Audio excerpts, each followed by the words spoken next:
তোমরা জয়েন করতে থাকো। 7:30 বেজে গেছে। আমি তাহলে হ্যাঁ ঠিক আছে, থ্যাংক ইউ, সবাইকে ধন্যবাদ। ক্লাস ভালো লাগে তাই না? ওকে, তাহলে আমরা তাহলে আমাদের টপিকগুলো শুরু করে দিই। হ্যাঁ, আমি আর টাইম ওয়েস্ট করবো না, আমি ভিডিওটা অফ করে দিচ্ছি এবং আমাদের স্লাইড শেয়ার আমি তাহলে শুরু করে দিই তোমাদের জন্য। ঠিক আছে শুভ্র, হ্যাঁ শুরু ভাইয়া, করে শুরু দিবি? করে। আচ্ছা, তো শুরু করে দিচ্ছি। ঠিক আছে, তো আজকে তোমাদের পড়াবো হচ্ছে আমি পরিপাকতন্ত্র। খুব দ্রুত আগাবো, কিন্তু তোমরা বুঝবা।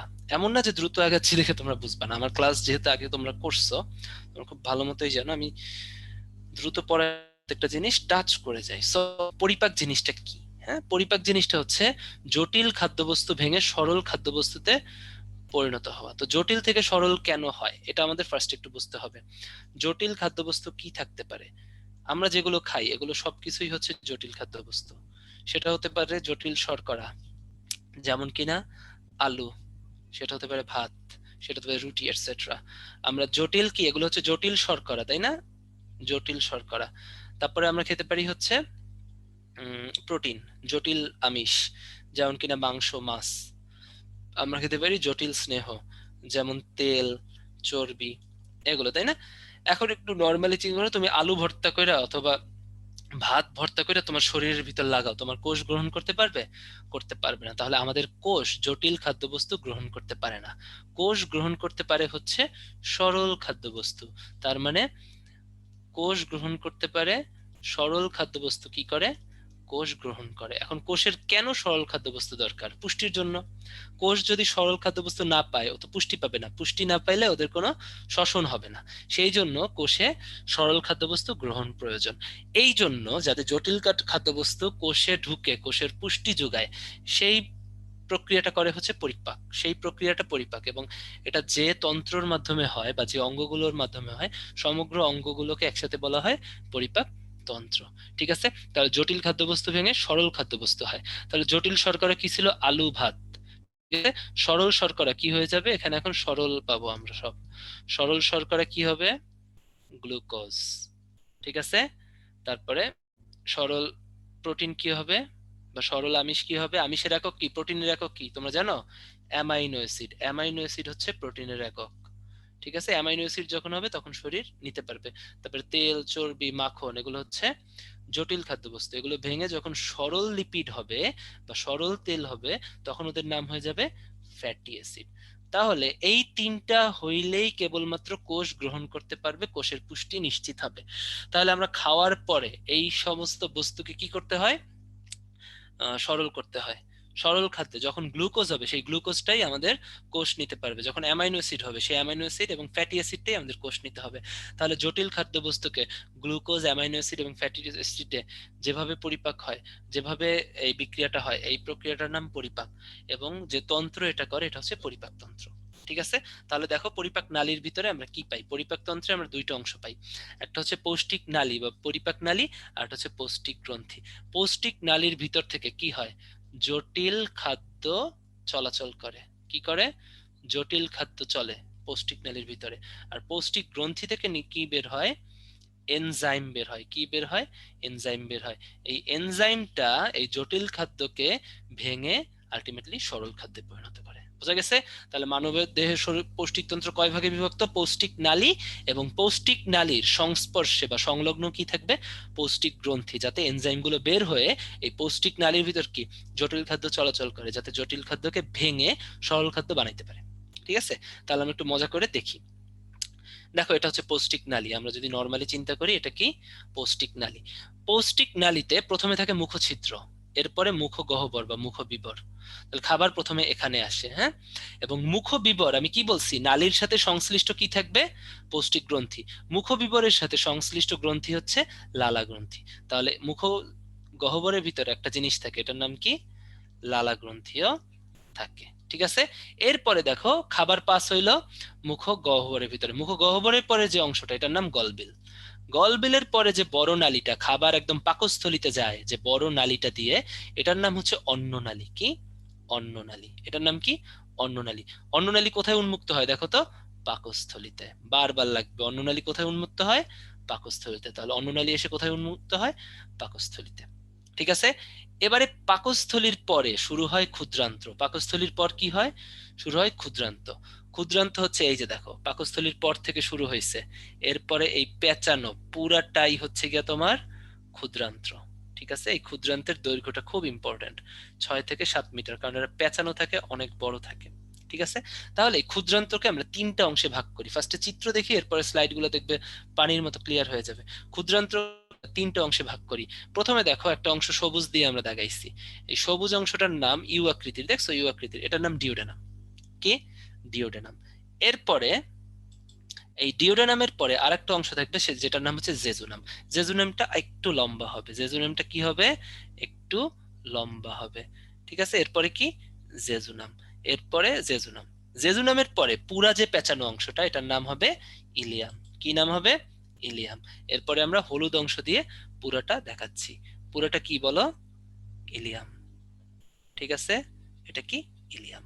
তাহলে ক্ষুদ্রান্তের 3টা অংশ, সবুজ অংশটা কি? ডিওডেনাম, নীল অংশটা জেজুনাম, এটার নাম ইলিয়াম। তাহলে এটা আমরা একটু লিখি, তাই না? কারণ এখানের ইগুলো পরীক্ষায় আসে, সংখ্যাগুলো কোনটা কতটুক। ক্ষুদ্রান্ত কতটুক? 6 থেকে 7 মিটার। ক্ষুদ্রান্ত কি কি নিয়ে গঠিত? ডিওডেনাম, তারপরে কি দেখো, এটা হচ্ছে জেজুনাম, এটা কি হলুদটা? ইলিয়াম। ঠিক আছে, তাহলে ক্ষুদ্রান্ত হয়ে গেল আমাদের। ক্ষুদ্রান্ত হয়ে গেল। ডিউডেনামের দৈর্ঘ্যটা লাগবে 25 থেকে 30 সেন্টিমিটার। জেজুনামের দৈর্ঘ্য হচ্ছে 2.5 মিটার। আর ইলিয়ামের দৈর্ঘ্য দেওয়া নেই, এটা লেখা আছে, এরা ক্ষুদ্রান্তের 3/5 অংশ গঠন করে। পরীক্ষায় কিন্তু এই কোশ্চেন গুলো খুব আসে, আমি বারবার লিখে দিচ্ছি। ঠিক আছে, তারপরে অন্ননালী যেটা আছে, এই অন্ননালীর দৈর্ঘ্যটা 23 থেকে 25 সেন্টিমিটার। পাকস্থলীর দৈর্ঘ্য আসে, পাকস্থলীর দৈর্ঘ্য হচ্ছে 30 সেন্টিমিটার। তোমাদের বইতে কোথাও কোথাও 30.5ও দেওয়া আছে, তাই দুইটাই দিয়ে দিলাম। দুইটা থাকলে উত্তর দিবা 30.5, কারণ 0.5 দিয়ে আনসার করছে। আর যদি 30.5 না থাকে, উত্তর করবা 30। তাহলে দেখো, তাহলে আমাদের কি ক্ষুদ্রান্ত পর্যন্ত হলো। আমি আবার রিক্যাপিচুলেট করি। ফার্স্ট হচ্ছে মুখছিদ্র। মুখছিদ্রের সাথে কে থাকে? লালা গ্রন্থি। লালা গ্রন্থি থেকে হচ্ছে বড় একটা অন্ননালী আসে।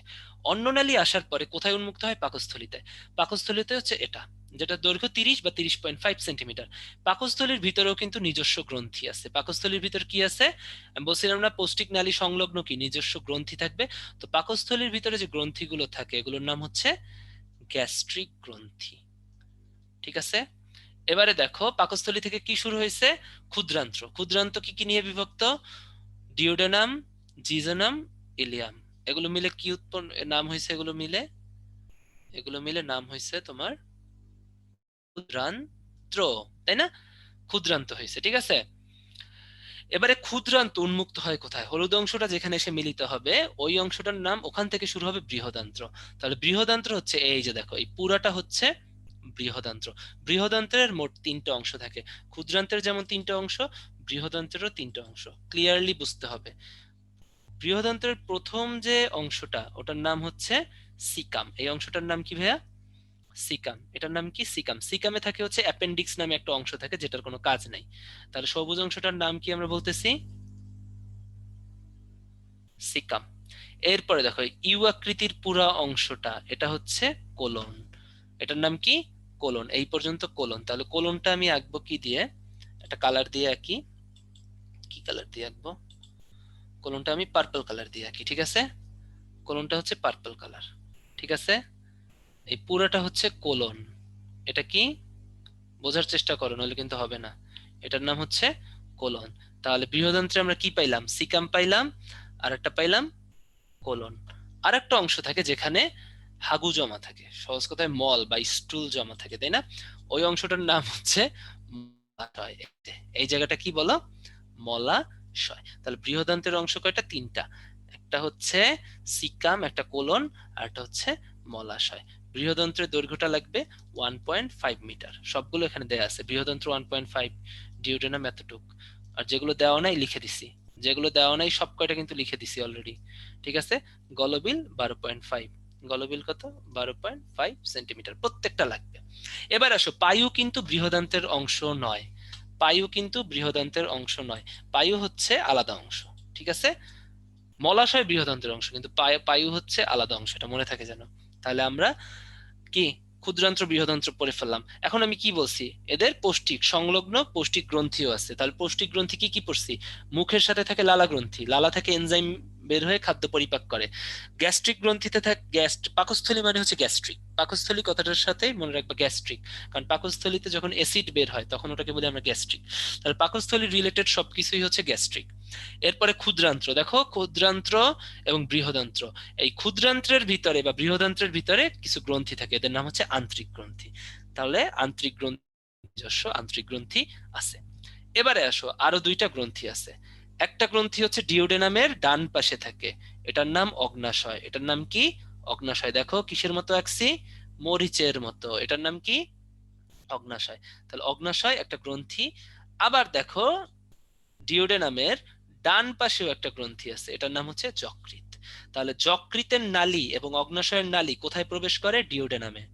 যকৃতের নালী এবং অগ্নাশয়ের নালী কোথায় প্রবেশ করবে, ডিওডেনামে প্রবেশ করবে। এটা আপাতত জানো, একটু পরে আমরা ক্লিয়ার হব। ডিওডেনামে কি প্রবেশ করবে, যকৃতের নালী এবং নালী। তাহলে একটু দেখো তো ক্রিস্টাল ক্লিয়ার হয়ে গেছে নাকি। পৌষ্টিক নালী, মুখছিদ্র, মুখগহ্বর, গলবিল, অন্ননালী, পাকস্থলী। অন্ত্রের ভিতরে আছে ক্ষুদ্রান্ত্র, ক্ষুদ্রান্ত্র তিনটা অংশ নিয়ে গঠিত, ডিওডেনাম, জেজুনাম, ইলিয়াম। ঠিক আছে। আর বৃহদান্ত্র তিনটা অংশ নিয়ে গঠিত, সিকাম, কোলন, মলাশয়। ঠিক আছে। আর পায়ু বৃহদান্ত্রের অংশ না, এক্সট্রা একটা অংশ যেখান থেকে বের হয়ে যায়। আর এগুলো সংশ্লিষ্ট কি আছে, এনজাইম নিঃসরণের জন্য পৌষ্টিক গ্রন্থি। মুখে আছে লালা গ্রন্থি। ডিওডেনামের চারপাশে কি আছে, এই ডিওডেনামের চারপাশে কি আছে, যকৃৎ আর অগ্নাশয়। ডান দিকে যকৃৎ, বাম দিকে অগ্নাশয়। আরো কি আছে, গ্যাস্ট্রিক গ্রন্থি পাকস্থলীতে থাকে, আর ক্ষুদ্রান্তের ভিতরে থাকে আন্তরিক গ্রন্থি। তাহলে গ্রন্থি আছে মোট 5টা। ঠিক আছে, ক্লিয়ার। তাহলে দেখো বৃহদান্ত্রের অংশ কি কি, সিকাম, কোলন, মলাশয়। পাইও না। সিকামের ভিতরে একটা অংশ থাকে, একটু আগে আমরা দেখছি, যেটার নাম অ্যাপেন্ডিক্স, যাদের কোনো কাজ নাই। সমগ্র পৌষ্টিক নালীর দৈর্ঘ্য হচ্ছে 8 থেকে 10 মিটার। ঠিক আছে।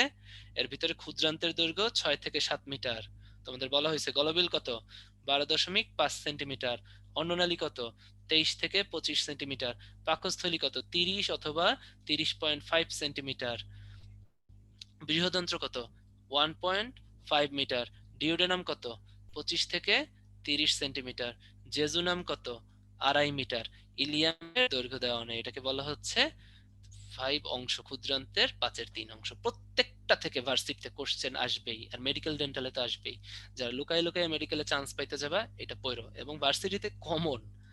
এবারে দেখবা এতটুক বুঝলে এরপরের প্রত্যেকটা জিনিস আমার কত ইজি হয়ে যায়। তাহলে মানব দেহের বৃহদন্ত্রের অংশ 9 কোনটি, ফার্স্ট পোলটা আমি নিয়ে নেই। আমি চিন্তা করব তোমরা এখানে আমাকে অনেক সবাই সঠিক উত্তর দিবা আশা করি। ঠিক আছে, তাড়াতাড়ি আনসার দাও, আশা করি পারবা। আমি কিন্তু এখানে 95-90%-এর উপরে কারেক্ট আনসার আশা করতেছি। সুন্দর মতো কিন্তু বুঝিয়ে দেওয়া হয়েছে।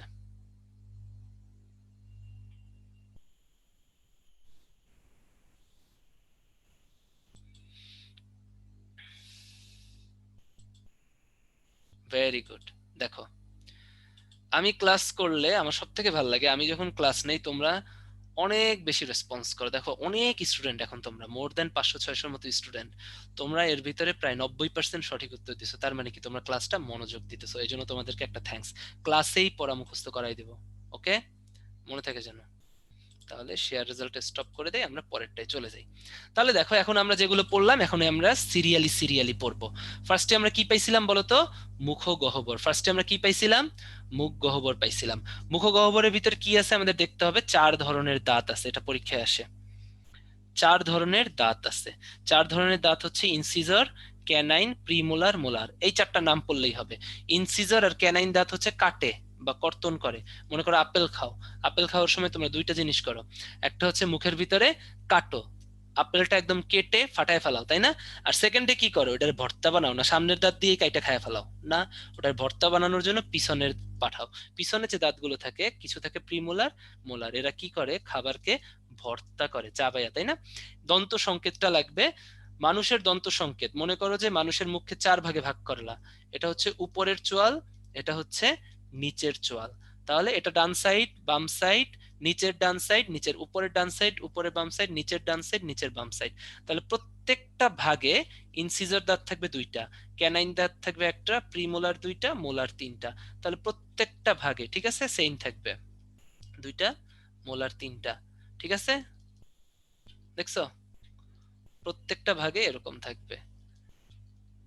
ঠিক আছে, এটাকেই বলা হয় দন্ত সংকেত। তাহলে প্রত্যেক ভাগে কয়টা থাকে? 8টা। তাহলে 4 ভাগে কয়টা থাকবে? 32টা। তাহলে পূর্ণাঙ্গ মানুষের দাঁত কয়টা? 32টা। যদি বলে দাঁত কয়টা থাকে, উত্তর হবে 32টা। এবং দন্ত সংকেতটা পরীক্ষায় বারবার আসে, মনে রাখবা 21 23, এটা দিয়ে মনে রাখবা।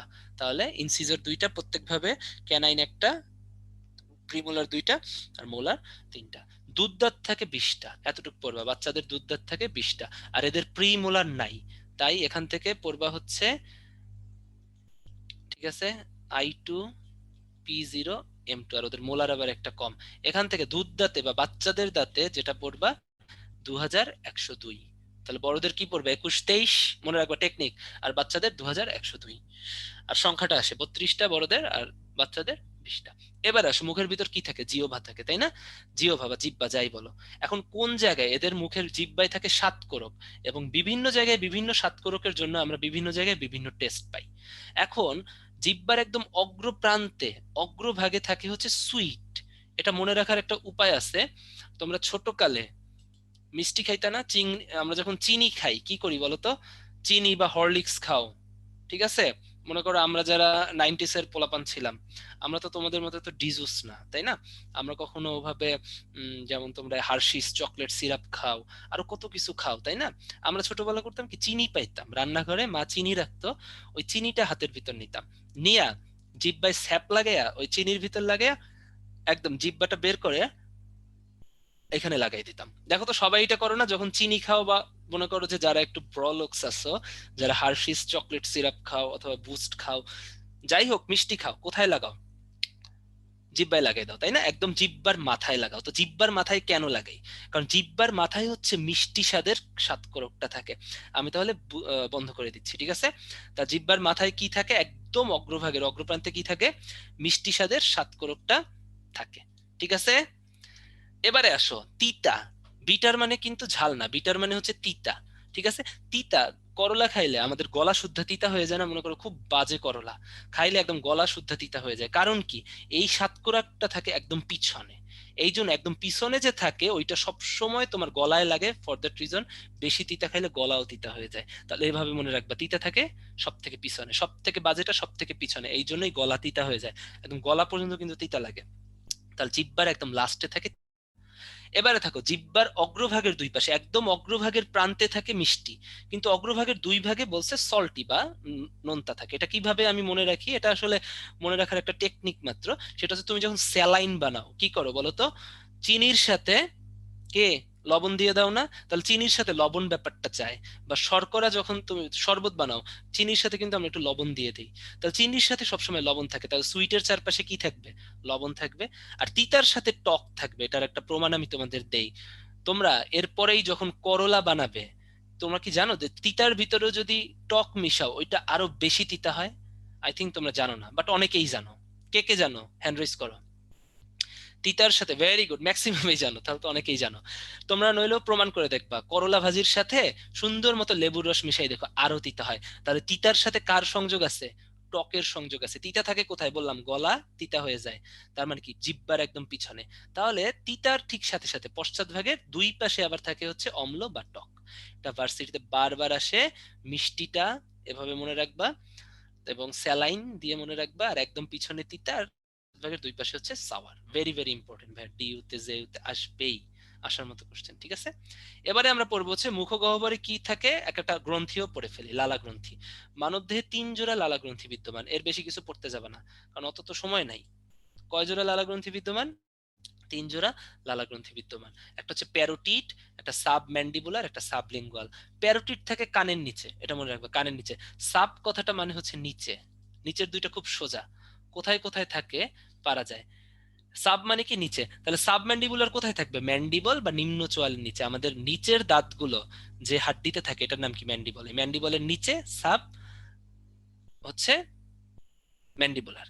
আর সাবলিঙ্গুয়াল মানে কি? লিঙ্গুলা কথাটার মানে হচ্ছে জিহ্বা। লিঙ্গুলা কথাটার মানে কি বলো? জিহ্বা। ল্যাঙ্গুয়েজ শব্দটা আসছে কোত্থেকে বলো তো? লিঙ্গুলা থেকে। জিহ্বা না থাকলে কি তোমার জীবনেও ভাষা সৃষ্টি হইতো? তার লিঙ্গুলা মানে জিহ্বা। ঠিক আছে, তাহলে ভাষা সৃষ্টি হয়েছে জিহ্বা থেকে, তাহলে জিহ্বার নিচে কি থাকবে? সাবলিঙ্গুয়াল, বারবার পরীক্ষায় আসে। আর কানের নিচে প্যারোটিড, এই কটা পড়লেই হবে। সব থেকে বড় লালা গ্রন্থি হচ্ছে প্যারোটিড, এবং 3 জোড়া থাকে লালা গ্রন্থি, এটা মনে রাখতে হবে। মানুষের দেহে 3 জোড়া লালা গ্রন্থি থাকে, আর 3টার নাম মনে রাখতে হবে, প্যারোটিড, সাবম্যান্ডিবুলার, সাবলিঙ্গুয়াল। ওকে ওকে। এবার আসো লালা গ্রন্থি কি ক্ষরণ করে। লালা গ্রন্থি হচ্ছে লালা ক্ষরণ করে। এই লালার ইংরেজি হচ্ছে স্যালাইভা। কি? স্যালাইভা। এখানে কিন্তু পরিপাক হয়, মানুষের মুখবিবরে পরিপাক হয়। লালা গ্রন্থি থেকে একটা এনজাইম বের হয়, এনজাইমটার নাম হচ্ছে টায়ালিন। টায়ালিন শুধুমাত্র শর্করা পরিপাক করে। কি? শুধু শর্করা আংশিক পরিপাক করে। ওকে, তাহলে এখান থেকে শুধু কোশ্চেন আসবে এতটুকুই, মুখ থেকে যে লালায় যে এনজাইমটা থাকে ওটার নাম কি? টায়ালিন। এবং ওরা কি করে? শুধু শর্করা পরিপাক করে। ঠিক আছে, দেখছো ওটার নাম কি? টায়ালিন। টায়ালিনের আরেকটা নাম কি? Salivary amylase. স্যালাইভা মানে হচ্ছে লালা, অ্যামাইলেজ মানে হচ্ছে শর্করা পরিপাক এনজাইম। অ্যামাইলোজ মানে কি বলো? একটা শর্করা না? স্টার্চ ভাঙলে আমরা দুইটা জিনিস পাই, একটা অ্যামাইলোজ, একটা অ্যামাইলোপেকটিন। তার মানে কি? এরা শর্করা। আর সেই শর্করাকে ভাঙার জন্য লালার ভিতরে থাকে টায়ালিন বা স্যালাইভারি অ্যামাইলেজ। তাহলে এই লাইনটা খুব ইম্পর্টেন্ট। এখানে কি শুধুমাত্র শর্করা পরিপাক এনজাইম আছে, কোন ধরনের আমিষ বা স্নেহ খাদ্য পরিপাক এনজাইম নাই। কারণ টায়ালিন কি? টায়ালিনের আরেকটা নাম স্যালাইভারি অ্যামাইলেজ। আবার দেখো কিছুটা মল্টেজও থাকে। কাকে ভাঙবে? মল্টোসকে ভাঙবে। মল্টোস কি? গ্লুকোজ, মল্টোজ, এগুলো কি শর্করা। তাহলে লালা গ্রন্থি থেকে শুধুমাত্র শর্করার পরিপাক হবে।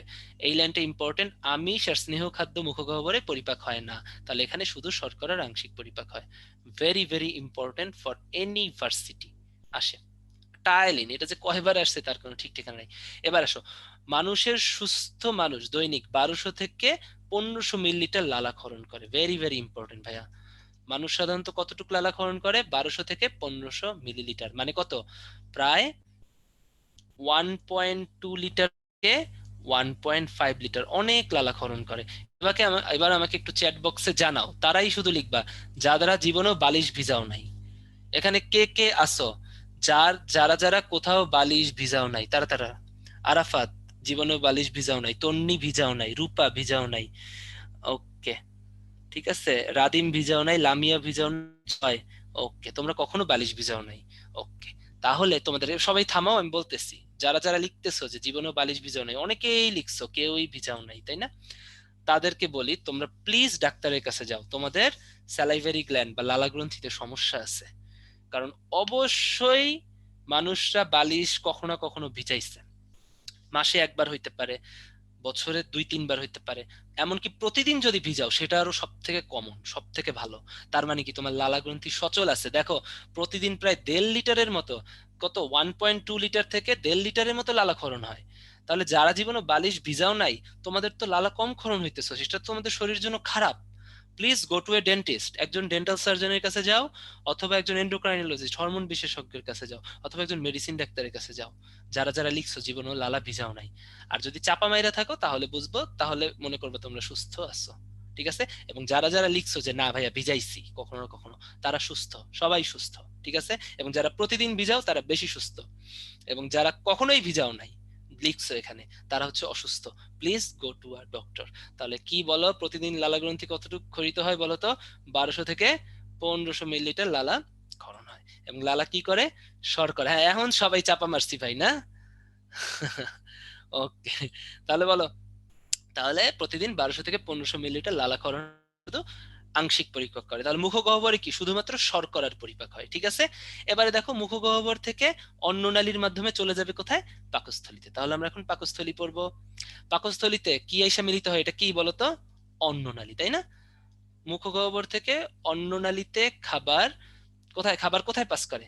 পাকস্থলীতে পাস করে, তাই না? পাকস্থলীতে পাস করে। এই পাকস্থলীর উপরের যে অংশটা, অন্ননালী যেখানে মিলিত হয় পাকস্থলীর, এই জায়গাটার নাম হচ্ছে কার্ডিয়া। আর যে জায়গা থেকে পাকস্থলী থেকে কি বের হয় বলতো? ক্ষুদ্রান্ত বের হয়। একটু আগে পড়াইছি না, পাকস্থলী থেকে কি বের হয়?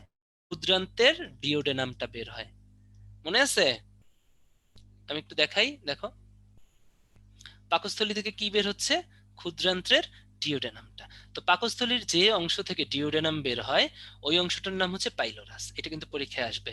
তাহলে ওদের পাইলোরাস থাকে নিচে, একে স্ফিংটারও বলে, পাইলোরাস স্ফিংটারও বলে। এটা আসলে একটা বলয়ের মতো অংশ গঠন করে, গোল রিং এর মতো। তাহলে উপরের দিকে কার্ডিয়া আর নিচের দিকে পাইলোরাস স্ফিংটার। এদের ছোট বাঁক থাকে, দেখো একটা ছোট বাঁক, আর এটা হচ্ছে বড় বাঁক। আর এদের গম্বুজের মতো উপরের দিকে একটা অংশ থাকে, এই অংশটার নাম হচ্ছে ফান্ডাস। এইটা ঢাকা ভার্সিটিতে অনেকবার আসছে, যে গম্বুজের মতো অংশটার নাম কি? ফান্ডাস। ফান্ডাস কিসের মতো? গম্বুজের মতো অংশ। তাহলে বলো উপরের দিকের অংশ কি, যেখানে অন্ননালী মিলিত হয়? কার্ডিয়া। এবং যেখান থেকে ডিওডেনাম বা ক্ষুদ্রান্ত উৎপন্ন হয় ওটার নাম কি? পাইলোরাস। ঠিক আছে, এবারে এখান থেকে লাগবে এই 30 সেন্টিমিটার চওড়া, আমি 30.5 দিয়ে দিই। ওকে, বইতে আছে কার্ডিয়া, ফান্ডাস, ছোট ডাক, এগুলো কিসের অংশ? পাকস্থলীর অংশ। পরীক্ষা কিন্তু আসে। এখন কি বলছিলাম, পাকস্থলীর নিজস্ব গ্রন্থি আছে, গ্যাস্ট্রিক গ্রন্থি। যতটুক পড়াবো অতটুক পড়বা, নইলে কিন্তু প্যাচ খাবা। গ্যাস্ট্রিক গ্রন্থি বা পাকস্থলী থেকে কি কি নিঃসৃত হয়? এতে নিজস্ব গ্রন্থি আছে, যে কয়টা লিখে দিব শুধুমাত্র এই কয়টা পড়বা। হাইড্রোক্লোরিক অ্যাসিড নিঃসৃত হয়, এখান থেকে একটা এনজাইম নিঃসৃত হয়, দুইটা এনজাইম পড়বা।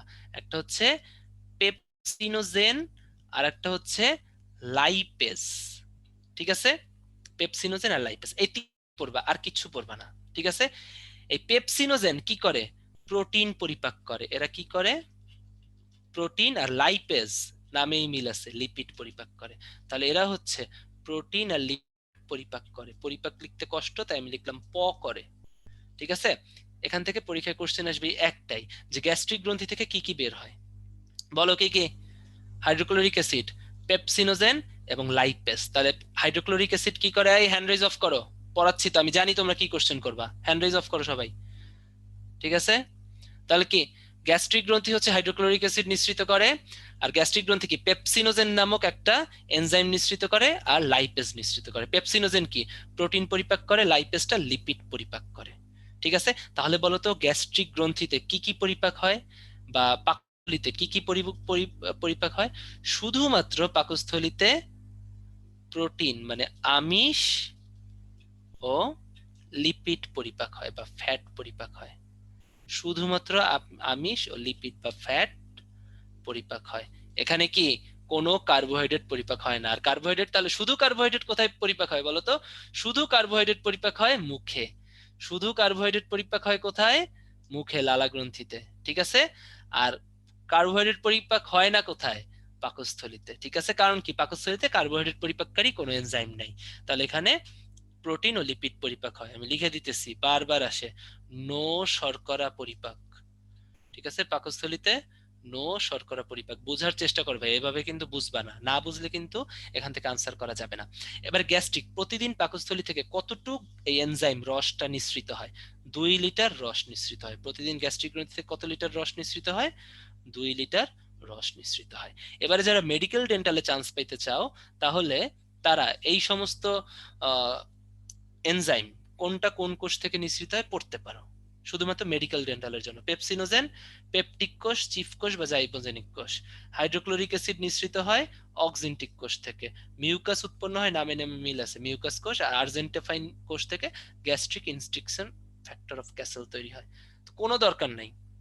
ঠিক আছে, শুধুমাত্র আমি যতটুকু বললাম, এখান থেকে এইচসিএল নিঃসৃত হয়, এখানে শুধুমাত্র পেপসিনোজেন প্রোটিন পরিপাক করে, আর লাইপেজ লিপিড পরিপাক করে। এখানে কোনো শর্করা পরিপাক হয় না। নো শর্করা পরিপাক গ্যাস্ট্রিক গ্রন্থির মাধ্যমে। ঠিক আছে, এবং প্রতিদিন কতটুকু? 2 লিটার গ্যাস্ট্রিক জুস খাইতে হয়। এবার দেখো, লালা রস বলো বা গ্যাস্ট্রিক রস বলো, দুইটার ভিতরে পানি বেশি থাকে না? 99.5% কাছাকাছি। আর গ্যাস্ট্রিক গ্রন্থিতে ছিল 99.45%। খুবই ইম্পর্টেন্ট এই দুইটা। জাহাঙ্গীরনগরের মতো যেসব ভার্সিটিতে কঠিন কোশ্চেন হয় ওগুলোতে আসে। ঠিক আছে, এবারে দেখবা খুব ইজি হয়ে যাবে এর পরের গুলা। ক্ষুদ্রান্ত্র, পাকস্থলীর পর কি শুরু হয়? ক্ষুদ্রান্ত্র। এবং ক্ষুদ্রান্তের পর কি? বৃহদান্ত্র। পড়ানো লাগবে। ক্ষুদ্রান্ত্র কি? 6 থেকে 7 মিটার লম্বা, 3টি অংশ। ডিওডেনাম বলে দিছি, ইউ আকৃতির এবং 25 থেকে 30 সেন্টিমিটার লম্বা। জেজুনাম 2.5 মিটার লম্বা। হ্যাঁ, মনে আছে? এতবার পড়াইলাম, এখন দেখবে যে স্লাইড পড়াইতে টাইমই লাগতেছে না। ইলিয়াম 3/5 গঠন করে। বৃহদান্ত্র কি বলতো? ইলিয়াম থেকে শুরু হয়, মানে ক্ষুদ্রান্তের একদম লাস্ট পার্ট থেকে। 1.5 মিটার লম্বা। বৃহদান্ত্র কয় অংশ বিভক্ত? 3 অংশ, সিকাম, কোলন। সিকামে কি বলছিলাম? অ্যাপেন্ডিক্স থাকে। কোলনের অংশ কয়টা? 4টা। ঊর্ধ্বমুখী কোলন, অনুপ্রস্থ কোলন, নিম্নমুখী কোলন, সিগময়েড কোলন। মনে আছে? এই যে দেখো বৃহদান্ত্রের অংশ সিকাম। পার্পলটা কি? এই যে পার্পলটা, এই পার্পলটা হচ্ছে গিয়ে তোমার কোলন, আর লালটা মলাশয়। কোলন আবার 4 প্রকার, এই দেখো ঊর্ধ্বমুখী কোলন, এটা অনুপ্রস্থ কোলন, এটা নিম্নগামী কোলন, আর সিগময়েড কোলন। এস আকৃতি, একটা এস আকৃতির সৃষ্টি করছে, এটা হচ্ছে সিগময়েড কোলন। ঠিক আছে, আর মলাশয় আছে। হুম, তাহলে বৃহদন্ত্র। এখন আমি কি বলছিলাম, একটা লাইন মনে আছে যে অন্ত্রের ভিতরে, ক্ষুদ্রান্ত্র বৃহদন্ত্রের ভিতরে কি ডিওডেনাম, ইলিয়াম, এদের ভিতরে কি থাকবে? আন্তরিক গ্রন্থি থাকবে। তাহলে আমরা এখন সাথে সাথে আন্তরিক গ্রন্থিগুলো পড়ে ফেলি। আন্তরিক গ্রন্থি থেকে শুধুমাত্র পড়বা, আন্তরিক গ্রন্থি থেকে যে রসটা বের হয়, এই রসটার নাম সাক্কাস ইন্টেরিকাস, এবং এদের মধ্যে অল টাইপস অফ এনজাইম থাকে। কি? অল টাইপস অফ এনজাইমস মানে কি বলতো? প্রোটিন পরিপাককারী, কার্বোহাইড্রেট পরিপাককারী, ফ্যাট পরিপাককারী সকল ধরনের এনজাইম আন্তরিক গ্রন্থির ভিতরে থাকে। ঠিক আছে, দেখো নামে নামে মিল আছে। পেপটাইডেস কি? প্রোটিন পরিপাককারী এনজাইম, কারণ প্রোটিন ভাঙলে আমরা কি পাই? Amino acid. অ্যামাইনো অ্যাসিড কোন বন্ড দ্বারা যুক্ত থাকে? পেপটাইড বন্ড দ্বারা। অ্যামাইলেজ একটু আগে পড়ে আসছি, এরা কি? শর্করা পরিপাককারী এনজাইম, তাই না? শর্করা পকারি লিখি, হ্যাঁ তাড়াতাড়ি লিখতে যা, শর্করা পরিপাককারী এনজাইম। ঠিক আছে, পেপটাইডেস, ট্রিপসিনোজেন, এগুলো হচ্ছে প্রোটিন পরিপাককারী এনজাইম। ঠিক আছে, মল্টেজ, ল্যাকটেজ, সুক্রেজ, এগুলো কি? এগুলো সব কি? শর্করা পরিপাককারী এনজাইম। ঠিক আছে, লাইপেজ দেখো তো, এরা কি? ফ্যাট পরিপাককারী এনজাইম। ঠিক আছে, তাহলে দেখো তো, আন্ত্রিককে যখন খাবার আসবে, অন্ত্রের ভিতরে সকল ধরনের হবে না? তাহলে কি? ক্ষুদ্রান্ত্রের ভিতরে সকল ধরনের চূড়ান্ত পরিপাক হয়, সকল ধরনের পরিপাক হয়। কারণ কি? এখানে শর্করা পরিপাককারী এনজাইমও আছে, আমিষ পরিপাককারী এনজাইমও আছে, ফ্যাট পরিপাককারী এনজাইমও আছে। ঠিক আছে, তাহলে আমাদের আন্তরিক গ্রন্থি শেষ। এবারে আমরা পড়বো, মনে আছে বলছিলাম ডিওডেনামে দুইটা গ্রন্থি এসে মিলিত হয়, খেয়াল আছে? সেই গ্রন্থি দুইটার নাম কি? একটু চ্যাট বক্সে আমাকে লিখে জানাও তো। ডিওডেনামের ক্ষুদ্রান্ত্রের প্রথম অংশে দুইটা গ্রন্থি এসে মিলিত হয়, সেই দুইটার নাম কি? একটু লিখো তো। ভেরি গুড ওমর ফারুক, অগ্নাশয় আর যকৃত, ভেরি গুড, মনে আছে? Very good Abu Bakr, pancreas, Oishi, অগ্নাশয়, যকৃত, আমি বলেছিলাম। যারা যারা মনে আছে অগ্নাশয় এবং তোমরা শুধু ভার্সিটিতে কেন, তোমরা মেডিকেল ডেন্টালেও পরীক্ষা দেবা, আমি জানি তোমরা চান্স পাবা। কারণ এবার বুঝে বুঝে পড়লে মেডিকেল ডেন্টালে চান্স পাওয়া কোনো ব্যাপারই না, ভার্সিটিতে তো তুচ্ছ, ইজিলি চান্স পাবা। ঠিক আছে, ভার্সিটি বায়োলজি কোশ্চেন তো এত কঠিন হয় না। এবারে আসো আমি একটু বলি, ক্ষুদ্রান্ত্রে আমি কি বলছিলাম? দুইটা গ্রন্থি এসে মিলিত হয়, একটা হচ্ছে অগ্নাশয় গ্রন্থি, বাম দিকে কি থাকে? এরা অগ্নাশয়, বাম দিকের এটা কি বলো? অগ্ন্যাশয়। ঠিক আছে, আর ডান দিকে থাকে হচ্ছে লিভার, আমি একটু লিভারটা আঁকি তাহলে বোঝা যাবে এটা কি। লিভার, এটা কি? লিভার বা যকৃৎ। ঠিক আছে, এখন দেখো ডিওডেনামে কি? এই দুইটার নালী এসে মিলিত হয়, অগ্নাশয় থেকে অগ্নাশয় নালী এসে মিলিত হয় কোথায়? ডিওডেনামে। আবার যকৃৎ থেকে অভিন্ন পিত্তনালী, এই দুইটার নাম কি? অভিন্ন পিত্তনালী, এরাও এসে মিলিত হয় ডিওডেনামে। যেখানে মিলিত হয় ওই জায়গাটা একটু ফুলে, যেখানে মিলিত হলো দুইটা নালী এসে মিললো, ওই জায়গাটা একটু ফুলবে না? ওই ফোলা অংশটার নাম হচ্ছে অ্যাম্পুলা অফ ভ্যাটার, পরীক্ষায় বারবার আসে। অ্যাম্পুলা অফ ভ্যাটার কি কি দিয়ে গঠিত হয়? এই জন্যই তোমাদের ফার্স্টেই বলে নিচ্ছি, ডিওডেনামে দুইটা গ্রন্থির নালী এসে মিলিত হয়, একটা অগ্নাশয় নালী যেটাকে বলে অগ্নাশয় নালী বা প্যানক্রিয়াটিক ডাক্ট, এটার আরেকটা নাম আছে উইটসাং নালী। কি বলো? উইটসাং নালী বা অগ্নাশয় নালী একই কথা, উইটসাং নালী বা অগ্নাশয় নালী একই কথা। এরা ডিওডেনামে যে মিলিত হয়। আবার লিভার বা যকৃতের বা ডান দিকে কি থাকে? লিভার, লিভার থেকে পিত্তরস আনার জন্য একটা নালী থাকে, এটার নাম হচ্ছে অভিন্ন পিত্তনালী। কি বলো?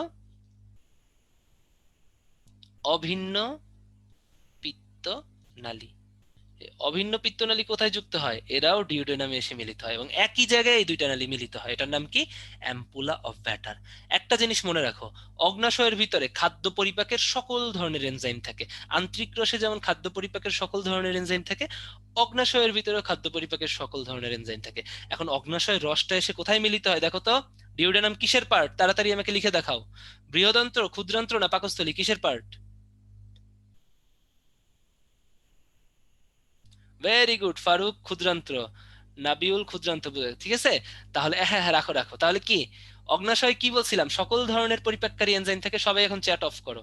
ঠিক আছে, তাহলে অগ্নাশয় থেকেও তো এনজাইম কোথায়, ডিওডেনামে। আর তোমরা কি লিখছো, ডিওডেনাম হচ্ছে ক্ষুদ্রান্তের পার্ট। তাহলে আবারও প্রমাণিত হইলো ক্ষুদ্রান্ত্রে সকল ধরনের পরিপাক হয়। ঠিক আছে, তাহলে ঠিক আছে, ক্ষুদ্রাশয় ক্ষুদ্রান্ত্রে নিজস্ব আন্তরিক গ্রন্থি থাকে এবং অগ্নাশয় এবং লিভারের এনজাইম এসে মিলিত হয়, এই জন্য ক্ষুদ্রান্ত্রে সকল ধরনের পরিপাক হয়। তাহলে আমরা অগ্নাশয় পড়ি। অগ্নাশয় হচ্ছে একটা মিশ্র গ্রন্থি। প্রথমত অগ্নাশয় কি, একটা মিশ্র গ্রন্থি। কেন এদের মিশ্র গ্রন্থি বলা হয় এটা আমাদের একটু জানতে হবে। এরা কি একটা মিশ্র গ্রন্থি। হোয়াই অগ্নাশয় ইজ কল্ড মিশ্র গ্রন্থি, কারণ এখান থেকে হরমোন এবং এনজাইম দুইটাই নিঃসৃত হয়। ঠিক আছে, পরিপাককারী কি, এনজাইম নিঃসৃত হবে, আবার হরমোনও নিঃসৃত হবে। ঠিক আছে, তাহলে এই জন্য অগ্নাশয়কে বলা হয় মিশ্র গ্রন্থি। এটা কিন্তু রিটেনে আসতে পারে যে অগ্নাশয়কে কেন মিশ্র গ্রন্থি বলি, কারণ এরা হরমোন এনজাইম দুইটাই নিঃসৃত করে। ঠিক আছে, এবারে আসো এদের আকৃতি কেমন, মরিচের মতো। আকারটা একটু ইম্পর্টেন্ট, এখানের আকারটা অত বেশি ইম্পর্টেন্ট না। এদের দেহ তিনটা অংশে বিভক্ত, মাথা, দেহ, লেজ। এই যে দেখো, এতটুকু হচ্ছে মাথা, এই পুরাটা হচ্ছে দেহ, বডি, আর টেল, লাস্টের টুকু হচ্ছে টেল। ঠিক আছে, এটা বলছে, আর দেখতে মরিচের মতো। এবারে আমি যে লাইনটা বলছিলাম মনে আছে, উইসাং নালী কি, মানে অগ্নাশয়ের নালী কার সাথে মিলিত হবে, প্লাস অভিন্ন পিত্তনালী। এদের সাথে মিলিত, দুইটা মিলিত হয়ে কি কোথায় প্রবেশ করবে, ডিওডেনামে। এবং কিসের মাধ্যমে প্রবেশ করবে, অ্যাম্পুলা অফ ভ্যাটারের মাধ্যমে ডিওডেনামে প্রবেশ করে। এইটা 100 বার ভার্সিটিতে আসবে, মেডিকেলে, ডেন্টালে আসবে। So be careful. এবার আসো, অগ্নাশয়কে আমরা মিশ্র গ্রন্থি বলছি, এটার এনজাইম এবং হরমোন নিঃসৃত হয়। ঠিক আছে, এটার দেখো, যেখান থেকে হরমোন নিঃসৃত হয় ওই অংশটার নাম বহিঃখরা ক্ষরণ। আমরা এখন থেকে জানবো বহিঃখরা ক্ষরণ মানে হরমোন, হরমোনের বাংলা হচ্ছে বহিঃখরা ক্ষরণ। তাহলে বহিঃখরা ক্ষরণ মানে কি, এখান থেকে হরমোন নিঃসৃত হবে। ঠিক আছে, এটাকে কি নিঃসৃত হবে, সরি, অন্তঃক্ষরা হয়ে গেছে, একটু তাড়াতাড়ি বলতে যে তোমাদেরকে ঝামেলা হয়ে গেছে, একটু দেখে নি, মুছে দিই। বহিঃখরা ক্ষরণ মানে হচ্ছে এনজাইম নিঃসৃত হয়, মানে নালীযুক্ত, তাই না? বহিঃখরা ক্ষরণ মানে কি, যেখান থেকে এনজাইম নিঃসৃত হয়। এবং এনজাইম গুলো কেন কাজ করে, পরিপাকে কাজ করে। ঠিক আছে, তাহলে এর ভিতরে কি, শর্করা পরিপাককারী দেখো অ্যামাইলেজ আছে, প্রোটিন পরিপাককারী দেখো ট্রিপসিন আছে, কার্বোহাইড্রেট পরিপাককারী, ফ্যাট পরিপাককারী, সকল ধরনের এনজাইম আছে। আর অগ্নাশয়ের যে অংশ থেকে এনজাইম নিঃসৃত হয় ওই বহিঃখরা অংশটার নাম হচ্ছে অ্যাসিনাস। এটা পরীক্ষায় আসে যে কোন অংশ থেকে এনজাইম নিঃসৃত হয়। অগ্নাশয়ের অ্যাসিনাস থেকে হচ্ছে এনজাইম নিঃসৃত হয়, যেগুলো খাদ্য পরিপাক করে, যেমন অ্যামাইলেজ শর্করা পরিপাককারী এনজাইম, লাইপেজ ফ্যাট পরিপাককারী এনজাইম, ট্রিপসিন প্রোটিন পরিপাককারী এনজাইম। ঠিক আছে, তাহলে একে মিশ্র গ্রন্থি বলা হয়। এর একটা অংশ থেকে হরমোনও নিঃসৃত হয়। অন্তঃক্ষরা ক্ষরণ মানে কি, এর যে অংশ থেকে তোমার হরমোন বের হবে ওটাই হচ্ছে অন্তঃক্ষরা অংশ। এদের যেখান থেকে অন্তঃক্ষরা ক্ষরণ হয় ওই জায়গাটার নাম হচ্ছে আইলেটস অফ ল্যাঙ্গারহ্যান্স। আইলেটস কথাটার মানে হচ্ছে দ্বীপপুঞ্জ। কি বলো, দ্বীপপুঞ্জ। ঠিক আছে, তার মানে কি, আমি কি বলতো, হরমোন কিসের মাধ্যমে প্রবাহিত হয় তোমরা একটু আমাকে লিখে জানাও তো। ব্লাড না নালী, তাড়াতাড়ি, রক্তের মাধ্যমে না নালীর মাধ্যমে, হরমোন কিসের মাধ্যমে প্রবাহিত হয়, তাড়াতাড়ি দেখি পারো নাকি। Very good Lamia, happy, happy ফুল লিখছো। এনিওয়ে নাকি আবির, হচ্ছে ব্লাডের মাধ্যমে, তাই না? যারা ব্লাড লিখছো অনেকেই ব্লাড লিখছো, এটাই ঠিক আছে। তাহলে হরমোন ক্ষরণ করার জন্য ব্লাডের ভিতরে কিছু দ্বীপপুঞ্জ, তোমরা বন্ধ রাখো, ব্লাড কি তরল, তরলের ভিতরে কিছু দ্বীপপুঞ্জ আছে, ওগুলোর নাম হচ্ছে আইলেটস অফ ল্যাঙ্গারহ্যান্স। মিস্টার ল্যাঙ্গার্স এগুলো আবিষ্কার করছিল। তাহলে এখান থেকে যেই হরমোন নিঃসৃত হবে কোথায় চলে যাবে, ব্লাডে যাবে, এবং ব্লাডে যে রক্তের মাধ্যমে হরমোন প্রবাহিত হবে। এই জন্য আইলেটস অফ ল্যাঙ্গারহ্যান্স থেকে হচ্ছে গিয়ে অগ্নাশয়ের হরমোন নিঃসৃত হয়। বারবার আসে পরীক্ষায়, ভেরি ভেরি ইম্পর্টেন্ট। আর এনজাইম নিঃসৃত হয় কোত্থেকে, অ্যাসিনাস অথবা লোবিউল থেকে। অ্যাসিনাস বা লোবিউল থেকে হচ্ছে এনজাইম নিঃসৃত হয়। এবারে এদের হরমোন কি কি আছে, চারটা হরমোন, এবং কোনটা কোনটা থেকে নিঃসৃত হয় কাজ করতে হবে। Glucagon, insulin, somatostatin, pancreatic polypeptide. Glucagon নিঃসৃত হয় কোষ থেকে, ইনসুলিন নিঃসৃত হয় বিটা কোষ থেকে। মনে হয় 1 কোটি বার ভার্সিটি গুলোতে আসছে। ঠিক আছে, যে সব জায়গায় পরীক্ষা দেবো সব জায়গায় আলফা কোষ থেকে গ্লুকাগন, বিটা কোষ থেকে ইনসুলিন। এই আইলেটস অফ ল্যাঙ্গারহ্যান্সেরই এগুলো বিভিন্ন কোষ।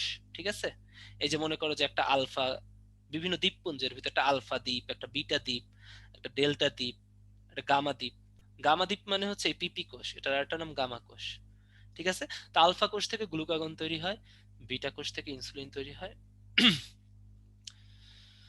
উফ, ডেল্টা কোষ থেকে সোমাটোস্টেনিন তৈরি হয়। পিপি কোষ থেকে দেখো পিপি বা ডেল্টা থেকে হচ্ছে প্যানক্রিয়াটিক পলিপেপটাইড তৈরি হয়। এই দুইটার কাজ কোনো দরকার নাই। ক্রস ক্রস সব থেকে ইম্পর্টেন্ট গ্লুকাগন ইনসুলিনের কাজ। বলো তো ইনসুলিন কারা নেয়? যাদের ডায়াবেটিস হয়। ডায়াবেটিস কাদের? যাদের রক্তে গ্লুকোজের পরিমাণ বেশি থাকে। তাহলে ইনসুলিন কি করে বলো? রক্তে গ্লুকোজের পরিমাণ কমায়। ভেরি ভেরি ইম্পর্টেন্ট, পরীক্ষায় আসবেই। ওকে, ঠিক আছে। তাহলে ইনসুলিন কি করে? রক্তে গ্লুকোজের পরিমাণ কমাবে। ইনসুলিন কি করবে? রক্তে গ্লুকোজের পরিমাণ কমাবে। ঠিক আছে, রক্তে গ্লুকোজের পরিমাণ কমাবে কে? ইনসুলিন। আর উল্টাটা কে করবে? গ্লুকাগন। গ্লুকাগন কি করবে? রক্তে গ্লুকোজের পরিমাণ বৃদ্ধি করবে। এটা কিভাবে মনে রাখবে? দেখো গ্লুকাগন লাস্টে কি আছে? আগন। আগন মানে কি? আগমন। এরা কি করে? গ্লুকোজ নিয়ে আসে। তার মানে কি? গ্লুকোজের পরিমাণ বাড়ায় দেয়। এই দুইটা বারবার পরীক্ষায় আসবে, সকল ভার্সিটিতে আসছে, তাই ভি লিখে দিলাম। ঠিক আছে, তাহলে অগ্নাশয় কি? মিশ্র গ্রন্থি। এরপরে যাব আমরা লিভারে। এরপরে আমরা কোথায় যাব? লিভারে। আচ্ছা, ইমামুল ভাই আছেন আমাদের সাথে? ফারুক ভাই আছেন? সাউন্ড কি ক্লিয়ার ভাই? জি ভাইয়া, সাউন্ড ক্লিয়ার আছে। আচ্ছা ঠিক আছে। একটা ছেলে, আচ্ছা ঠিক আছে, থ্যাংক ইউ ভাই।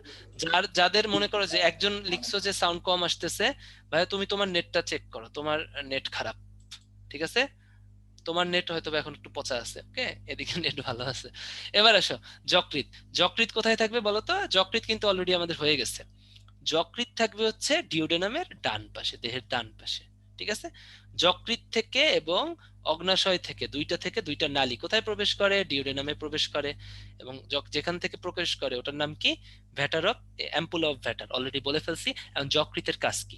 যকৃতের কাজ হচ্ছে পিত্তরস উৎপাদন। কি? পিত্তরস উৎপাদন। এবং পিত্তরস উৎপাদন করবে যকৃৎ, আর পিত্তরস জমা রাখবে বা স্টোর করবে পিত্তথলি। এইটা থেকে কিন্তু পরীক্ষা একটা প্যাচ লাগে। তাহলে পিত্তরস উৎপাদন করবে কে? যকৃৎ। আর পিত্তরস, এর ভার্সিটিতে কোশ্চেন আসে, ঢাকা ভার্সিটিতে আসছিল গত বছর না আগের বছর যেন। পিত্তরস জমা রাখবে কে? পিত্তথলি। যকৃতের ভিতরে পিত্তথলি থাকে। ঠিক আছে, ডিইউ ডিইউ দুইটাতেই আসছে, অন্যান্য ভার্সিটি তো আসবেই। এখন আসো পিত্তরসের কাজ কি? পিত্তরসের কাজ হচ্ছে এরা সরাসরি পরিপাক করে না, এরা হচ্ছে পরিপাকে সাহায্য করে। ঠিক আছে, শরীরে যদি ফ্যাট থাকে বা চর্বি থাকে, ওই চর্বিকে ক্ষুদ্রাতি ক্ষুদ্র অংশে বিশ্লিষ্ট করে ওরা, ক্ষুদ্র কণায় পরিপাক পরিণত করে। ওটার নাম হচ্ছে ইমালসিফিকেশন। তাহলে পিত্তরসের কাজটা আমরা এক লাফ দিয়ে একটু পড়ে আসি, ইজি হয়ে যাবে।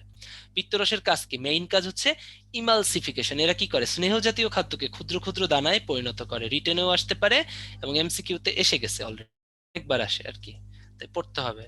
ভার্সিটি রিটেনের জন্য লাগবে, আমি যা পড়াই বলে দিব সব রিটেন। আর রিটেনের জন্য যা আসবে সেগুলো সব কথার ভিতরে বলা হয়েছে। ঠিক আছে, তাই আলাদা করে বলার দরকার নেই, কারণ তোমাদের স্লাইডেই থাকবে। পিত্তরসের কালার হলদেটে সবুজ। পিত্তরস থেকে উৎপন্ন হয়? যকৃৎ কোষ থেকে উৎপন্ন হয়। ঠিক আছে, আর জমা রাখে কে? পিত্তথলি, লিখে দিছি। এটা একটা পিত্ত লবণ থাকে, এটা জাহাঙ্গীরনগরে আসছিল অনেকবার। সে জাহাঙ্গীরনগরে লবণ দুইটার নাম পড়তে হবে, একটা সোডিয়াম টোরোকোলেট, একটা sodium glycocholate. Very very important লবণ দুইটার নাম। পিত্তরসের কালারটা কি? একটু হলদেটে সবুজ। দুইটা জিনিসের জন্য, রঞ্জকের জন্য এদের কালারটা এরকম হয়, বিলিরুবিন আর বিলিভার্ডিনের জন্য। ঠিক আছে, এই যকৃতে কি হয়? লোহিত রক্তকণিকা ধ্বংস হয় না? রক্ত পড়াইছি না? যকৃতে কি হয়? আরবিসি, আরবিসি ধ্বংস হয় যকৃতে। আরবিসি যখন ধ্বংস হয় তখন দুইটা জিনিস উৎপন্ন করে, একটা হচ্ছে বিলিরুবিন, কারণ আরবিসির ভিতর হিমোগ্লোবিন আছে। ওই দুইটা যখন ধ্বংস হয়, ফার্স্টে বিলিরুবিন উৎপন্ন করে, লাস্টে হচ্ছে বিলিভার্ডিন উৎপন্ন করে। তাহলে কি যকৃতেই তো বিলিরুবিন বিলিভার্ডিন ঘোরাঘুরি করে, তাহলে ওরা কি পিত্তরসের সাথে মিশে যায় না? ফর দ্যাট রিজন পিত্তরসের কালারটা ওরকম হয়। ঠিক আছে, মনে থাকবে। তাহলে আমাদের পিত্তরস কিন্তু হয়ে গেল। এবারে পড়বো হচ্ছে আমরা যকৃতের কাজ। যকৃৎ হচ্ছে সব থেকে বড় গ্রন্থি, এটা যে কয়বার আসছে এর কোনো ঠিক নাই। সব থেকে বড় গ্রন্থিকে যকৃৎ, বারবার পরীক্ষায় আসছে। একে বলা হয় জৈব রসায়নগার বা কোষের ল্যাবরেটরি, কারণ এখানে অনেক কেমিক্যাল রিয়াকশন হয় বা অনেক রাসায়নিক বিক্রিয়া ঘটে। ঠিক আছে, তো কি কি বিক্রিয়া ঘটে একটু বলি। আর যকৃৎ হচ্ছে 4টা অসম্পূর্ণ খণ্ড নিয়ে গঠিত, এটাও পরীক্ষায় আসে। কি কি বিক্রিয়া ঘটে একটু দেখি। তোমাদেরকে যখন, আমি জানি না আমি তোমাদেরকে ওটা পড়াইতে পারছিলাম নাকি, সেটা হচ্ছে যখন ভাইয়ারাও পড়াইছে, তোমাদের অবশ্যই পড়াইছে, অন্যান্য ভাইরা যারা পড়াইছে, সেটা হচ্ছে ইউরিয়া উৎপন্ন হয় কোথায়? যকৃতে উৎপন্ন হয়। আর ইউরিয়া বা বর্জ্য নিষ্কাশিত হয় কিসের মাধ্যমে? বৃক্কে। তো যকৃতে ইউরিয়া উৎপাদনের একটা প্রক্রিয়া আছে, মনে আছে? ডিঅ্যামাইনেশন। ডিঅ্যামাইনেশন, ঠিক আছে? ডিঅ্যামাইনেশন হয়। তো ডিঅ্যামাইনেশন, তারপর ডিঅ্যামাইনেশন একটা চক্র আছে, চক্রটার নাম কি? অর্নিথিন চক্র। এগুলো কি রাসায়নিক ক্রিয়া বিক্রিয়া তো, তাই না? ডিঅ্যামাইনেশন, অ্যামোনিয়ার বিপাক হয়, নাইট্রোজেন ঘটিত বর্জ্য পদার্থ, ইউরিয়া উৎপন্ন, যকৃতে ইউরিয়া উৎপন্নের জন্য বলো অনেক রাসায়নিক ক্রিয়া বিক্রিয়া হয়, শুধু ইউরিয়া উৎপন্নের জন্য, এটা একটা বললাম। তাহলে আরো দেখবো আমরা সামনে কি কি রাসায়নিক ক্রিয়া বিক্রিয়া হয়। এই জন্য যকৃতকে বলা হয় জৈব রসায়নাগার। ঠিক আছে, দেখো আবারও সেম একই লাইন। অভিন্ন পিত্তনালী কোথায় প্রবেশ করে? ডিওডোনামের ভ্যাটার, অ্যাম্পুলা অফ ভ্যাটারে। ঠিক আছে, এবং শুধু অভিন্ন পিত্তনালী না, সাথে উইরসাং নালী অথবা অগ্নাশয় নালীও কিন্তু মিলিত হয়। বারবার এই কথাটা আসতেছে, তাহলে এটা কিন্তু পরীক্ষায় বারবার আসবে। ঠিক আছে, এবারে দেখি যকৃতে আসলে কি কি বিক্রিয়া হয়, তাই না? যকৃতের অনেকগুলো কাজ আছে, ভূমিকা আমরা একটু পড়ি। এরা রক্ত জমা রাখে, 1500 ঘন সেন্টিমিটারের মতো রক্ত জমা রাখে। এরা বিভিন্ন ধরনের ভিটামিন সঞ্চয় করে। এই লাইনটি ইম্পর্টেন্ট। যকৃৎ উৎপন্ন করে কি? পিত্তরস উৎপন্ন করে যকৃৎ। আর পিত্তরস কোথায় জমা থাকে? পিত্তথলিতে। একটু লিখে দেই, এখানে অনেক ধরনের ক্রিয়া বিক্রিয়া হয়, যেমন গ্লাইকোজেনেসিস একটা রাসায়নিক ক্রিয়া বিক্রিয়া, গ্লুকো নিওজেনেসিস এক একটা রাসায়নিক ক্রিয়া বিক্রিয়া। তো এগুলো আমাদের সামনের স্লাইডেই লেখা আছে, তো ওগুলো আমি এখন তোমাদের বুঝাই। রাসায়নিক ক্রিয়া বিক্রিয়াগুলো যে যকৃতে হয় কি, এসব জায়গা থেকে কোশ্চেন আসে। দেখো গ্লাইকোজেন, বোঝার চেষ্টা করো, পরীক্ষায় আসবে। জেনেসিস মানে হচ্ছে তৈরি হওয়া বা বানানো, জেনেসিস মানে কি? তৈরি বা বানানো। আর গ্লাইকো মানে কি? গ্লাইকোজেন।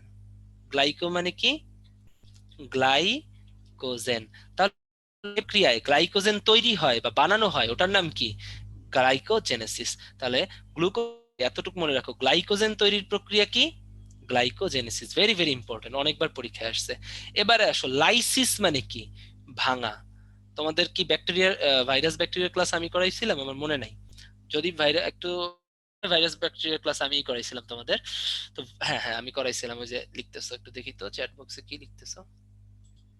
ওর ভিতরে আমি বলছিলাম না? হ্যাঁ হ্যাঁ আমি করাইছিলাম। তার মানে হচ্ছে লাইসিস মানে ভাঙা বলছিলাম। তা লাইসিস মানে ভাঙা, গ্লাইকো মানে হচ্ছে গ্লাইকোজেন। তাহলে গ্লাইকোজেন ভাঙার প্রক্রিয়া হচ্ছে গ্লাইকোজেনোলাইসিস। গ্লাইকোজেন কথাটা আছে, গ্লাইকোজেন, গ্লাইকোজেন ভাঙা মানে লাইসিস। তাহলে গ্লাইকোজেন ভেঙে গ্লুকোজ তৈরির প্রক্রিয়া বা গ্লাইকোজেন ভাঙা কথাটা থাকলে এটাকে কি বলবো আমরা? গ্লাইকোজেনোলাইসিস। ঠিক আছে, এবার আসো গ্লুকোনিওজেনেসিস। এটা ন ন দিয়ে মনে রাখবা, টেকনিক তো যাবা না। নিও আছে, নন আছে, নন কার্বোহাইড্রেট থেকে যেটা তৈরি হবে ওটা হচ্ছে গ্লুকোজ, গ্লুকোনিওজেনেসিস, বারবার পরীক্ষায় আসে। আর গ্লাইকোলাইসিস যেটা, এটা ভাঙা ঠাঙা মনে রাখবে না, শ্বসনের প্রথম ধাপ। শ্বসনের তিনটা ধাপ আমরা জানি, একটা গ্লাইকোলাইসিস, একটা হচ্ছে গিয়ে তোমার একটা হচ্ছে গিয়ে তোমার গ্লাইকোলাইসিস, একটা হচ্ছে তোমার ক্রেবস চক্র, আর একটা হচ্ছে ইলেকট্রন ট্রান্সপোর্ট প্রক্রিয়া, তাই না? তাহলে শ্বসনের প্রথম ধাপ কি? গ্লাইকোলাইসিস। ঠিক আছে, দেখো এইখানে একটা প্যাচ লাগে, গ্লাইকোলাইসিস, গ্লাইকোজেন কথাটা নাই কিন্তু, গ্লাইকোলাইসিস, তাই না? তার মানে হচ্ছে সবাত শ্বসনের একটি ধাপ, প্রথম ধাপ। আর যদি বলে গ্লাইকোজেনোলাইসিস, তার মানে কি? গ্লাইকোজেন ভাঙা। তাহলে গ্লাইকোজেন ভাঙাটা হচ্ছে গ্লাইকোজেনোলাইসিস। আর সব থেকে বেশি আসে গ্লাইকোজেনেসিস। জেনেসিস মানে কি? তৈরি হওয়া বা বানানো বা নতুন ভাবে বানানো। গ্লাইকোজেনেসিস, দেখো তো গ্লাইকোজেন আছে আবার এসিস আছে, জেনেসিস আছে, দুইটাই। তার মানে কি? গ্লাইকোজেন তৈরি হওয়া মানে কি? গ্লাইকোজেনেসিস। আর নিওজেনেসিস থাকলে নন কার্বোহাইড্রেট থেকে কথাটা আসবে। ওকে, তাহলে আমি একটা কোশ্চেন 2 নিয়ে নিচ্ছি, আশা করি তোমরা অনেক সঠিক উত্তর দিবা। আনসার করে দাও তো। গ্লুকোজ থেকে গ্লাইকোজেন বানানোর প্রক্রিয়া বা তৈরি হওয়ার প্রক্রিয়াকে কি বলে? চারটা অপশন দেখে তারপরে দাগাও। গ্লুকোজ থেকে গ্লাইকোজেন বানানোর প্রক্রিয়া, ভালো মতো ভালো মতো দেখো। আশা করি তোমরা অনেক সুন্দর উত্তর দিবা আমাকে।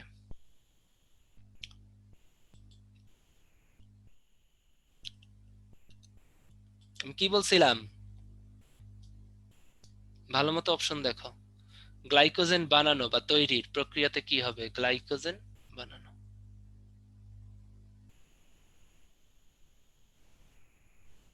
এটা কিন্তু কি বলছে, গ্লুকোজ থেকে গ্লাইকোজেন বানানো, ভালো মতো দেখো কিন্তু, উল্টাপাল্টা দাগাইলে কিন্তু মাইরা ফেলবো আজকে। গ্লুকোজ থেকে গ্লাইকোজেন বানাবা, ঠিক আছে? হ্যাঁ, তো গ্লাইকোজেন তৈরি বা বানানো বলে দিছি, আর গ্লুকোজ থেকে গ্লাইকোজেন বানাচ্ছ, গ্লাইকোজেন বানাচ্ছ, গ্লাইকোজেনের গ্লাইকো আর বানানোর কি ছিল আমি বলে দিছি। এরপরও যদি তোমরা ভুল করো আমি কিন্তু মাইরা ফেলবো আজকে এক একটারে। ওকে, যাক, তারপরেও সঠিক উত্তর দিছো, তারপরেও আশানুরূপ দাও নাই, ঠিক আছে? তোমরা হচ্ছে 75% সঠিক উত্তর দিছো, বাকি 25% কি করছো, মাইরা ঠিক করে দিব। বারবার পড়াইছি, গ্লাইকোজেন সহজটা, বানানো কি জেনেসিস, আর গ্লাইকোজেন বানানো, তাই না? গ্লাইকোজেন তৈরির প্রক্রিয়া হচ্ছে গ্লাইকোজেনেসিস, গ্লাইকোজেন ভাঙা গ্লাইকোজেনোলাইসিস। গ্লাইকোলাইসিস কি, সবাত শ্বসনের প্রথম ধাপ, এটা তো ছোটবেলা থেকে সবাই জানে, 9-10-এও ছিল। আর নিওজেনেসিস ন ন দিয়ে মনে রাখবা, ঠিক আছে? তো যারা সঠিক উত্তর দিছো থ্যাঙ্কস, আর যে 25% ভুল উত্তর দিছো তোমাদের জন্য একটু thank you Sami, thank you. তো তোমরা যারা হচ্ছে ভুল আনসার দিছো তাদের মাইট দেওয়া দরকার, ঠিক আছে? তোমাদের কি স্ক্রিন খারাপ এই জন্য ভুল করছো? পিডিয়া ঠিক করে দিব, ওকে? কারণ আমি তো অনেক আস্তে কথা বলতেছি, আমি তো বেশি মারো মুঝে মারো না। ওকে, তাহলে দেখো পরিপাক গ্রন্থি অলরেডি আমাদের হয়ে গেছে, লালা গ্রন্থি পড়াই দিছি। 1.2 লিটার থেকে কত 1.5 লিটার লালা বের হয়, গ্যাস্ট্রিক গ্রন্থি থেকে 2 লিটার গ্যাস্ট্রিক রস বের হয়, বাকিগুলোর পড়তে হবে না, ঠিক আছে? অগ্নাশয়ের যকৃৎ কোথায় মিলিত হয়? ভ্যাটার অফ অ্যাম্পুলার মাধ্যমে ডিওডেনামে, ঠিক আছে? অ্যাম্পুলা অফ ভ্যাটারের মাধ্যমে ডিওডেনামে, ওকে? এবারে দেখো, পড়বা, এগুলো কিছুই না, এগুলো বাচ্চাদের। যা যা কোশ্চেন আসে একটু বলি। পৌষ্টিক নালীর বিভিন্ন জায়গায় পরিপাক, প্রভাবিত খাদ্যের নাম, সরলীকৃত উপাদান পড়ার দরকার নাই, বারবার বলতেছি, যতটুক লাগবে অতটুক অলরেডি বলে দিছি। মুখগহ্বরে যে রসটা থাকবে ওটাতে কি বের হবে? শুধু টায়ালিন থাকবে, এবং টায়ালিন কি বলছিলাম, শুধু কার্বোহাইড্রেট পরিপাক করবে। আবার লিখে দিতেছি, মুখমণ্ডলে কি শুধু শর্করা প হয়, মানে পরিপাক হয়, ঠিক আছে? দেখো লাস্টে কি আলটিমেটলি গ্লুকোজ হয়ে যাচ্ছে। পাকস্থলিতে আমি কি বলছিলাম, দুইটা মাত্র মনে রাখতে বলছিলাম, পেপসিন আর একটা হচ্ছে লাইপেজ, এই দুটো মনে রাখবা না, জীবনেও আসে না, বেশি পেঁচাবা না, আতলামি করবা না, ঠিক আছে? পাকস্থলী থেকে কি পেপসিন কি প্রোটিন পরিপাককারী লিপিড, তাহলে এখানে কি কোনো, এখানে কি শুধু শর্করা, অনলি শর্করা। আর পাকস্থলীতে কি বলো, নো শর্করা, কোনো শর্করা প হয় না, মানে পরিপাক হয় না। তাহলে এখানে কি পরিপাক হয়, শুধু প্রোটিন আর লিপিড। এরপরে আসো ক্ষুদ্রান্ত্র, ক্ষুদ্রান্ত্রে কি অগ্নাশয় এসে মিলিত হয় ক্ষুদ্রান্তে, তাই না? অগ্নাশয়ের রস উইসাং নালী, আবার এদের নিজস্ব আন্তরিক গ্রন্থি আছে, আন্তরিক গ্রন্থিতে দেখো সবকিছু পরিপাককারী এনজাইম আছে, দেখছো? হুম। আবার অগ্নাশয়েও সবকিছু পরিপাককারী এনজাইম আছে, তার মানে কি ক্ষুদ্রান্ত্রে সকল ধরনের চূড়ান্ত প হয়, সকল ধরনের চূড়ান্ত পরিপাক হয়। এবার আসো ভাইয়া একটু কঠিনে যাই আমরা, কারণ আসে অগ্নাশয় যে রসগুলো এগুলোর নাম আসে ভাইয়া, trypsin, chymotrypsin, কার্বক্সিপেপটাইডেস, অ্যামাইনোপেপটাইডেস, try die amylase, maltase. তো এখান থেকেই শুধু কোশ্চেন আসে, তাই কারণ এটা আমাদের মেডিকেলও আমরা যখন এফসিপিএস দেই বা ফাইনাল প্রফ দেই, বা আমাদের মেডিকেল লেভেলে ওগুলো আসে, এমএস দেই, masters of surgery, doctors of medicine যাই দেই আসে, এবং তোমাদেরও আসে, ভার্সিটিতেও আসে। তাই অগ্নাশয়ের রসগুলোর নামগুলো আমরা মুখস্থ করব। মুখস্থের জন্য তোমাদের সুন্দর কবিতা আমরা দিয়ে দিব, সেটা হচ্ছে আনিস কাকা। মনে করো একজন কাকা আছে, ওর নাম আনিস, সে হচ্ছে লাইকস টু ট্রাই একটা জিনিস, একটা ফ্রাই খাইতে, চিকেন ফ্রাই, না সে চিকেন ফ্রাই খাইতে একদমই পছন্দ করে না, সে হচ্ছে কোলা ব্যাংস ফ্রাই খাইতে পছন্দ করে। তাহলে কি আনিস কাকা likes to try cola bangs fry, তাহলেই আমরা অগ্নাশয়ের রসগুলো একদম মুখস্থ হয়ে যাবে। আতে কি দেখো তো, আমি বেশি দাগাবো না, তাহলে ঘিঞ্জি হয়ে গেলে তোমরা বুঝতে পারবে না, অ্যামাইনো পেপটাইডেস অ্যামাইলেস, ঠিক আছে? কাকাতে কি দুইটা, কার্বক্সি পেপটাইডেস কাইমোট্রিপসিন। লাতে কি লাইপেস, ঠিক আছে? ট্রাইতে কি ট্রাইপেপটাইডেস, ট্রাই যেহেতু আছে ডাইও থাকবে, ঠিক আছে? কোলা ব্যাংস এটা এখানে দেয় নাই, কোলাজিনেস, কোলাজিনেসটাও কিন্তু তোমার অগ্নাশয় থেকে বের হয়, এটাও পরীক্ষায় আসতে, প্রত্যেকটা ভার্সিটিতে আসতে পারে। ঠিক আছে, এই প্রোটিন, এই যে এনজাইম গুলোর নাম প্রত্যেকটা থেকে ভার্সিটিতে কোশ্চেন আসে। তাই আমরা শুধুমাত্র পরিপাক রসের অগ্নাশয়ের পরিপাক রসের এনজাইম গুলোর নামটা ওই আনিস কাকা লাইকস টু ট্রাই কোলাবংস ফ্রাই দিয়ে মনে রাখবো। তাহলে দেখো তো খুব ইজি হয়ে গেল না? লালা গ্রন্থি থেকে এখানে শুধুমাত্র শর্করা পরিপাক হয়, পাকস্থলিতে নো শর্করা পরিপাক, কারণ এখানে প্রোটিন পরিপাককারী আছে শুধু পেপসিন আর হচ্ছে লাইপেজ, আর একটা নিঃসৃত হয় হাইড্রোক্লোরিক অ্যাসিড, আমি বলছিলাম। ঠিক আছে, তিনটাই পড়বা খালি, এখানে শুধুমাত্র প্রোটিন আর ফ্যাট পরিপাক হয়, লিপিড। আর ক্ষুদ্রান্ত্রে সবকিছুই পরিপাক হয়, আন্তরিক প্রোটিন পরিপাককারী, লিপিড, কার্বোহাইড্রেটকারী সব এনজাইম থাকে, এনজাইমগুলোর নাম মনে রাখার কোনো দরকার নাই। অগ্নাশয়ে প্রোটিন পরিপাককারী, শর্করা, লিপিড পরিপাককারী অনেক এনজাইম আছে, এই এনজাইমগুলোর নাম মনে রাখতে হবে। সেটা হচ্ছে আনিস কাকা likes to try cola banks fry, fry আছে দেখো লাস্টে ফসফোলাইপেস, মিলাই নেবা। ঠিক আছে, তাহলে ক্লিয়ার হয়েছে। তাহলে একটা পোলে চলে যাব আমরা, আমি দেখতে চাই কতটুক পোল তোমরা পারো। মুখ গহ্বরে কোন খাদ্যটির পরিপাক ঘটে? আমি বললাম না এই টাইপের কোশ্চেনে আসে। দেখো ডিউতে অলরেডি চলে আসছে, আশা করি এটা আমি 90%-এর উপরে সঠিক উত্তর পাবো। ঠিক আছে, যদি না দাও তাহলে কিন্তু আমি কষ্ট পাবো, 1 ঘন্টা এখনো হয় নাই। এই তোমরা বিরতি চাও? তোমাদের কি ক্লাস ভাল লাগতেছে না? আমি যদি বিরতি দিই তোমরা ক্লাসে মানে পেঁচায় ফেলবা না? ঠিক আছে, তো সবাই বিরতি তো দিব, এখন 1 ঘন্টা আছে, তোমরা আমার ক্লাস করছো না আগে, কোন জন্মে আমি বিরতি না দিছি? ঠিক আছে, এই কেউ ওর নাম কি এখানে আনসার করো না, পোলে আনসার করো, পোল দেখতে পাচ্ছ না? থ্যাঙ্কস আ লট, আমি বন্ধ করে দেই। দেখো তাও ভালো, থ্যাঙ্কস আ লট, তোমরা আমি শেয়ার করে দিচ্ছি 87% সঠিক উত্তর দিচ্ছ, এই জন্য তোমাদেরকে মনের অন্তঃস্থল থেকে দোয়া। মুখগহ্বরে কি শুধু কার্বোহাইড্রেট পরিপাক হয়। এবার একটু চ্যাটে লেখো তো, আমি যেহেতু কবিতা পড়াইলাম, কাইমোট্রিপসিন কোত্থেকে খরিত হয়? অগ্নাশয় না পাকস্থলী না অন্ত্র? তাড়াতাড়ি, কাইমোট্রিপসিন, তাড়াতাড়ি তাড়াতাড়ি। Faruk thanks a lot, Samia অগ্নাশয়, নাইমা থ্যাঙ্কস এ লট, তোমাদেরকে অনেক ধন্যবাদ, রৌফির হইছে। আচ্ছা গেছে গেছে গেছে, অগ্নাশয় থেকে হয়। এবারের কোশ্চেন, ঠিক আছে, কাইমোট্রিপসিন হচ্ছে অগ্নাশয় থেকে। এবার হচ্ছে সেকেন্ড কোশ্চেন, পেপসিনোজেন কোত্থেকে নিঃসৃত হয়? আমি অপশন দিব না। পেপসিনোজেন কোত্থেকে খরিত হয়? আমি অপশন দিব না। ভেরি গুড আকাশ, শাওন, সুবর্ণা, লামিজা, লামিয়া, ধ্রুব, ঐশী পাকস্থলী থেকে, তাই না? পেপসিনোজেন পাকস্থলী থেকে। আমি পেপসিনোজেন থেকে মাত্র, পাকস্থলী থেকে মাত্র দুইটা জিনিস মনে রাখতে বলছি ইম্পর্টেন্ট, তাও তোমরা দুই একজন দেখি ভুল আনসার দিতেছো, ম্যাক্সিমামই পাকস্থলী বলতেছো। কে এর বাইরে কিন্তু কোনো কোশ্চেন আসবে না, তাই ক্লাসে পড়ার পড়ো, নাহলে কিন্তু ধরা খাবা। ঠিক আছে, পাকস্থলীতে কি শুধু পেপসিনোজেন আর লাইপেজ আর হাইড্রোক্লোরিক অ্যাসিড মনে রাখতে বলছি, আর অগ্নাশয় থেকে এই কয়টা মনে রাখতে বলছি, আর লালাতে ছিল শুধু টায়ালিন। ঠিক আছে, মনে থাকছে। তো থ্যাঙ্কস এ লট, তোমরা ম্যাক্সিমামেই সঠিক রেসপন্স করতেছো, এই জন্য তোমাদেরকে ধন্যবাদ। আর দিতে হবে, হ্যাঁ, জামির হোসেন, নাইমা, সাব্বির, থ্যাংক ইউ। ওকে, চলে যাই খাদ্যবস্তুর শোষণ। দেখো তো পরিপাক হয়ে গেছে না? পরিপাক তো আমাদের শেষ অলরেডি ক্ষুদ্রান্ত্রে। তাহলে ক্ষুদ্রান্তের ভিতর কি আমরা অ্যামাইনো অ্যাসিড পেয়ে গেলাম, গ্লুকোজ পেয়ে গেলাম, ফ্যাটি অ্যাসিড পেয়ে গেলাম, গ্লিসারল পেয়ে গেলাম। তাহলে এখন কি কোষ নিতে পারবে না? তাহলে কোষে এখন পাঠাইতে হবে। এটা মনে করো ক্ষুদ্রান্তের ভিতরের একটা অবস্থা, এখানে সরল খাদ্য উৎপন্ন হয়েছে, তাই না? এগুলো উৎপন্ন হয়েছে, সরল খাদ্য এখন কোথায় যাইতে হবে? কোষে যাইতে হবে। এখন কোষে কে নিয়ে যাবে? রক্তের মাধ্যমে কোষে নিয়ে যাবে, তাই না? ব্লাড, রক্ত স্রোতের মাধ্যমে। সেই জন্য পরিপাক নালী থেকে কি এই সরল খাদ্যটা শোষিত হইতে হবে না? এইটাই হচ্ছে শোষণ, তাই না? সরল খাদ্যটা ক্ষুদ্রান্ত থেকে শোষিত হয়, মূলত ক্ষুদ্রান্তেই শোষিত হয় বেশি, 90%। বৃহদান্ত্র পাকস্থলীতে মাত্র 10% শোষিত হয়। শোষিত হয়ে কোথায় যায়? রক্তে যায়, রক্ত থেকে কোথায় যায়? কোষে যায়। এবং কোষে যখন সরল খাদ্য আসে তখন কি কোষ পুষ্টি পায়, বেঁচে থাকে। ঠিক আছে, ওকে। এবারে কয়েকটা জিনিস মনে রাখতে হবে। এই যে দেখো, ক্ষুদ্রান্ত্রে ভিলাই থাকে, এটা পরীক্ষায় আসে বারবার, আমি লিখে দেই একসাথে যাতে জীবনে প্যাস না লাগে। ক্ষুদ্রান্ত্রে কি থাকবে? ভিলাই থাকবে, পরীক্ষায় আসে ভিলাই কিসের অংশ? ক্ষুদ্রান্ত্রে। আর একটা জিনিস আছে, পাকস্থলীতে থাকে হচ্ছে রুগী, রুগীও হচ্ছে এরকম অভিক্ষেপের মতো অংশ। এই দেখো ক্ষুদ্রান্তে ভিলাই থাকে, ভিলাই কি? এই যে ক্ষুদ্রান্তের ভিতরে যে প্রাচীর, এভাবে অভিক্ষেপ আঙ্গুলের মতো প্রবৃদ্ধি থাকে, আর পাকস্থলীর প্রবৃদ্ধিকে বলা হয় রুগী। ঠিক আছে, আর বৃহদন্ত্রে থাকে গবেট কোষ। কি কোষ? গবেট কোষ। আসলে গবেট কোষ না, থাকে হচ্ছে গবলেট কোষ। ঠিক আছে, এটা বারবার ঢাকা ভার্সিটিতে আসছে, ব ব, মেডিকেলেও আসছে। গবলেট কোষ কোথায় থাকবে? বৃহদান্ত্রে। ক্ষুদ্রান্ত্রে ভিলাই।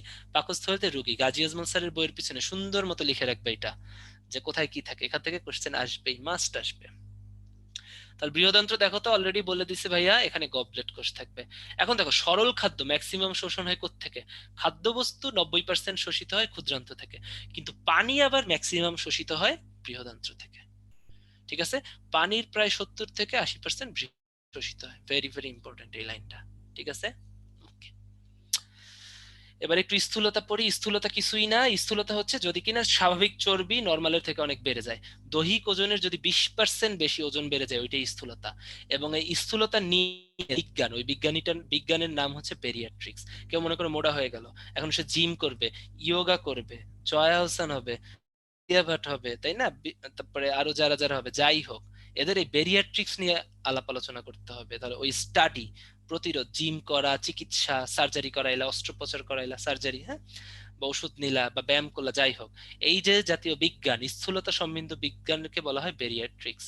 জে ইউতে আর ইউতে এই কোশ্চেনটা আসছে, ডিইউতেও স্বাভাবিকের সামনে আসতে পারে, মেডিকেল ডেন্টালে তো আসবেই।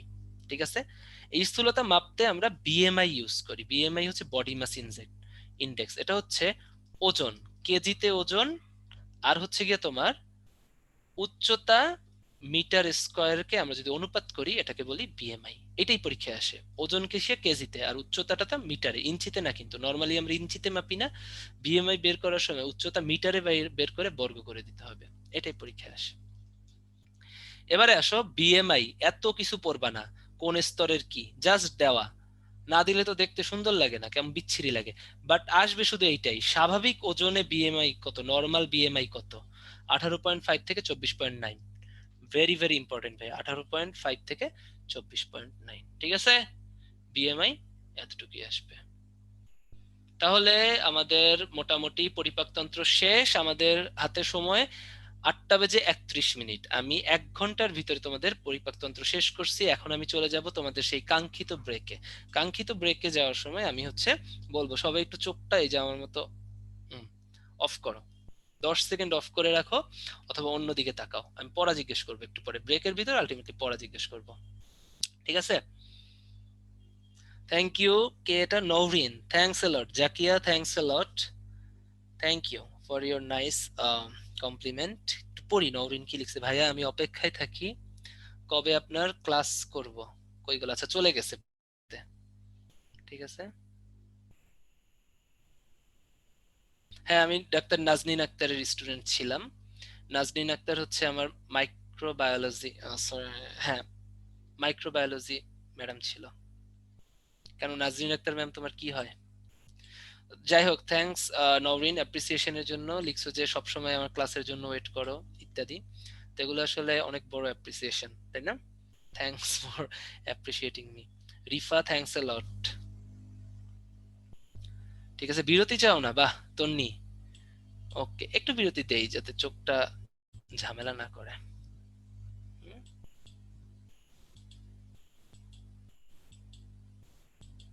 আচ্ছা, নাজনীন দুইটা ছিল।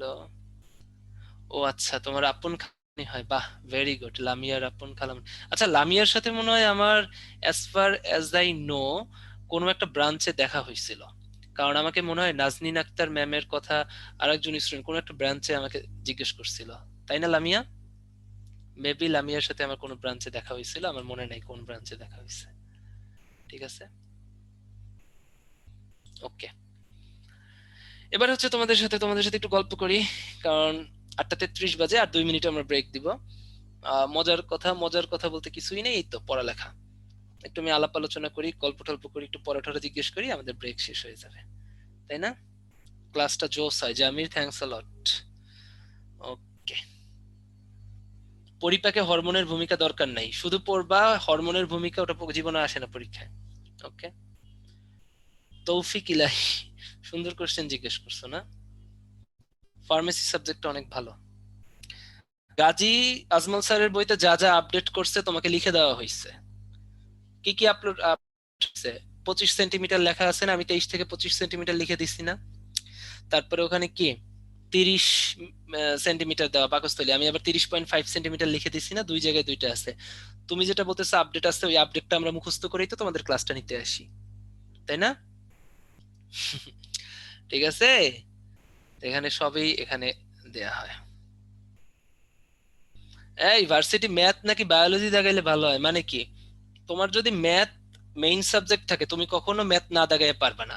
আবার বায়োলজি যদি মেইন সাবজেক্ট থাকে অবশ্যই বায়োলজি দাগাইতে হবে। এই সমস্ত ভুংভাং বাদ দাও, তোমরা কিন্তু এই পরীক্ষার সময় বায়োলজি ম্যাথের বদলে বাংলা ইংলিশ দাগাইতে যায় অনেক সমস্যা করো। এই কাহিনীগুলো করা যাবে না। সবসময় মনে রাখবা যেটা তোমার মেইন সাবজেক্ট ওটা তোমাকে দাগাইতে হবেই। ওকে, থ্যাংক ইউ সুমাইয়া। আমরা ট্রাই করি তোমাদের ক্লাস নিলে যাতে ক্লাসেই পড়া হয়ে যায়। আচ্ছা, হ্যাঁ জাতির জনক বঙ্গবন্ধুকে দেখতে পাচ্ছ, ক্যালেন্ডারে তিনি আছেন। তো দেখা ভালো না, জাতির জনককে স্মরণ করি আমরা কিছুক্ষণের জন্য, হ্যাঁ?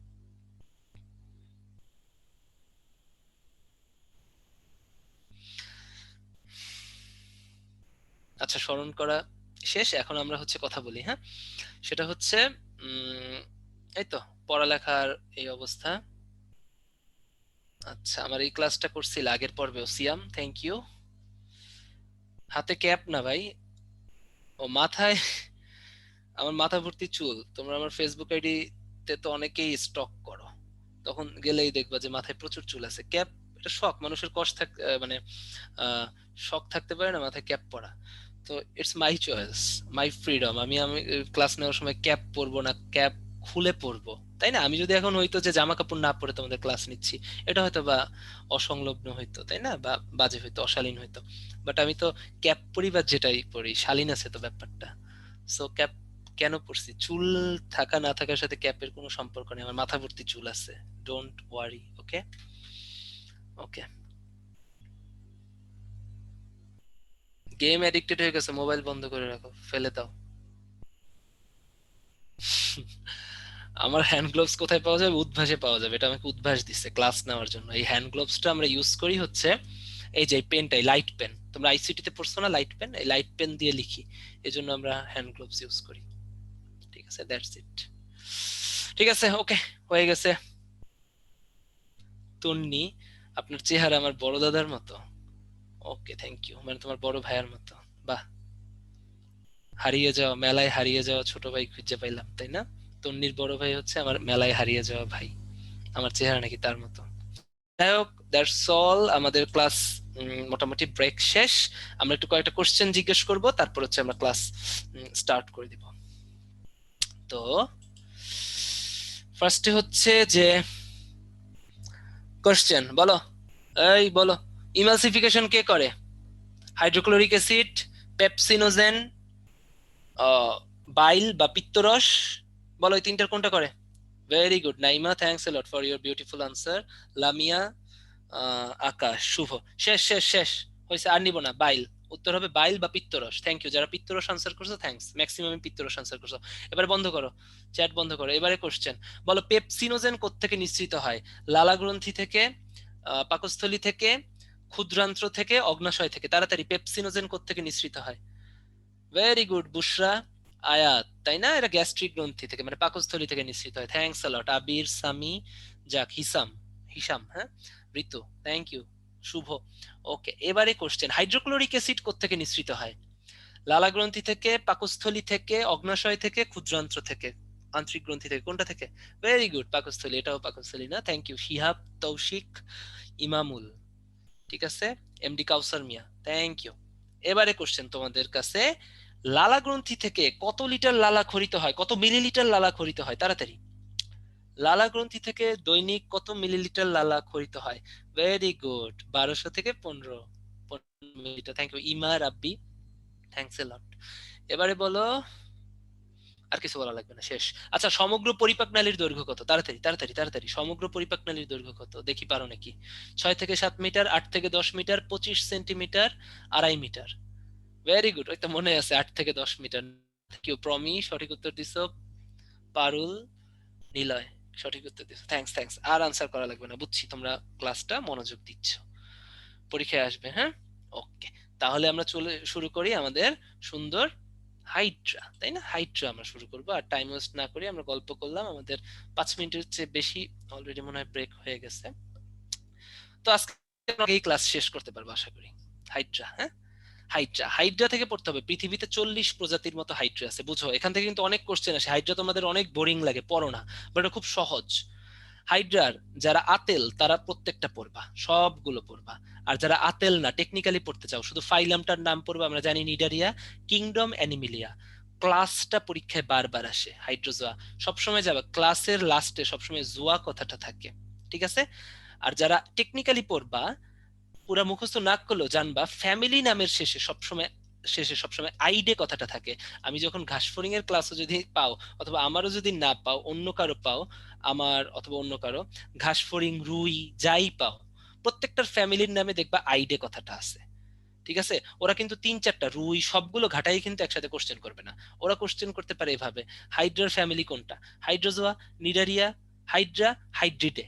তাহলে কি লাস্টে আইডে আছে কোনটা? হাইড্রিডে, তাই না?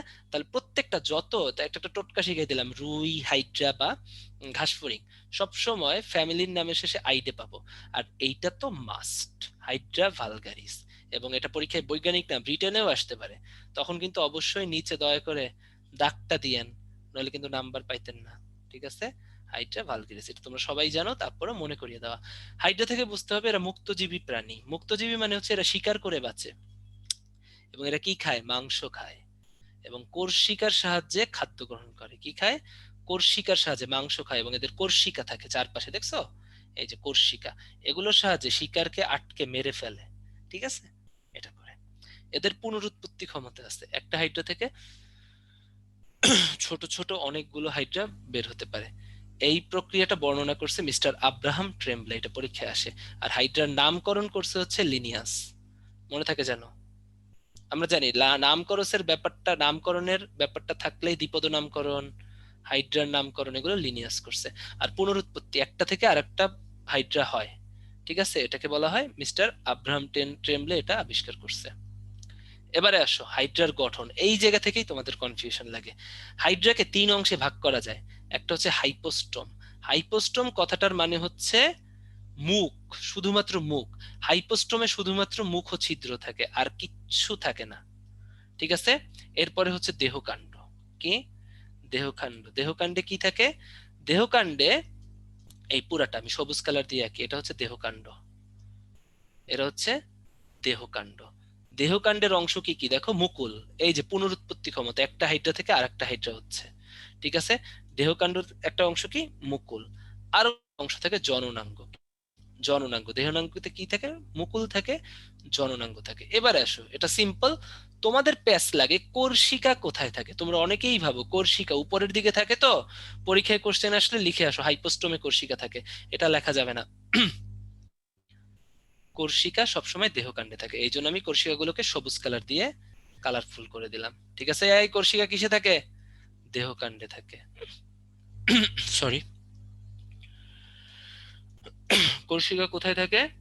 দেহকাণ্ডে থাকে, এটা যেন মনে থাকে। তাহলে কোর্সিকার অংশ দেহকাণ্ড, হাইপোস্টোমের অংশ কিন্তু দেহকাণ্ড নয়। এবং নিচে একটা পাদচাকতি থাকে। নিচে কি থাকে বলেন তো? এটা পাদচাকতি থাকে। পাদচাকতি দিয়ে এরা দাঁড়িয়ে থাকে আর কি, নর্মালি, ঠিক আছে? তাহলে কি দেহকাণ্ডতে কি থাকে? কোর্সিকা থাকে, মুকুল থাকে, আর জননাঙ্গ থাকে। এগুলো নিয়েই আমাদের কাজ, তাই না?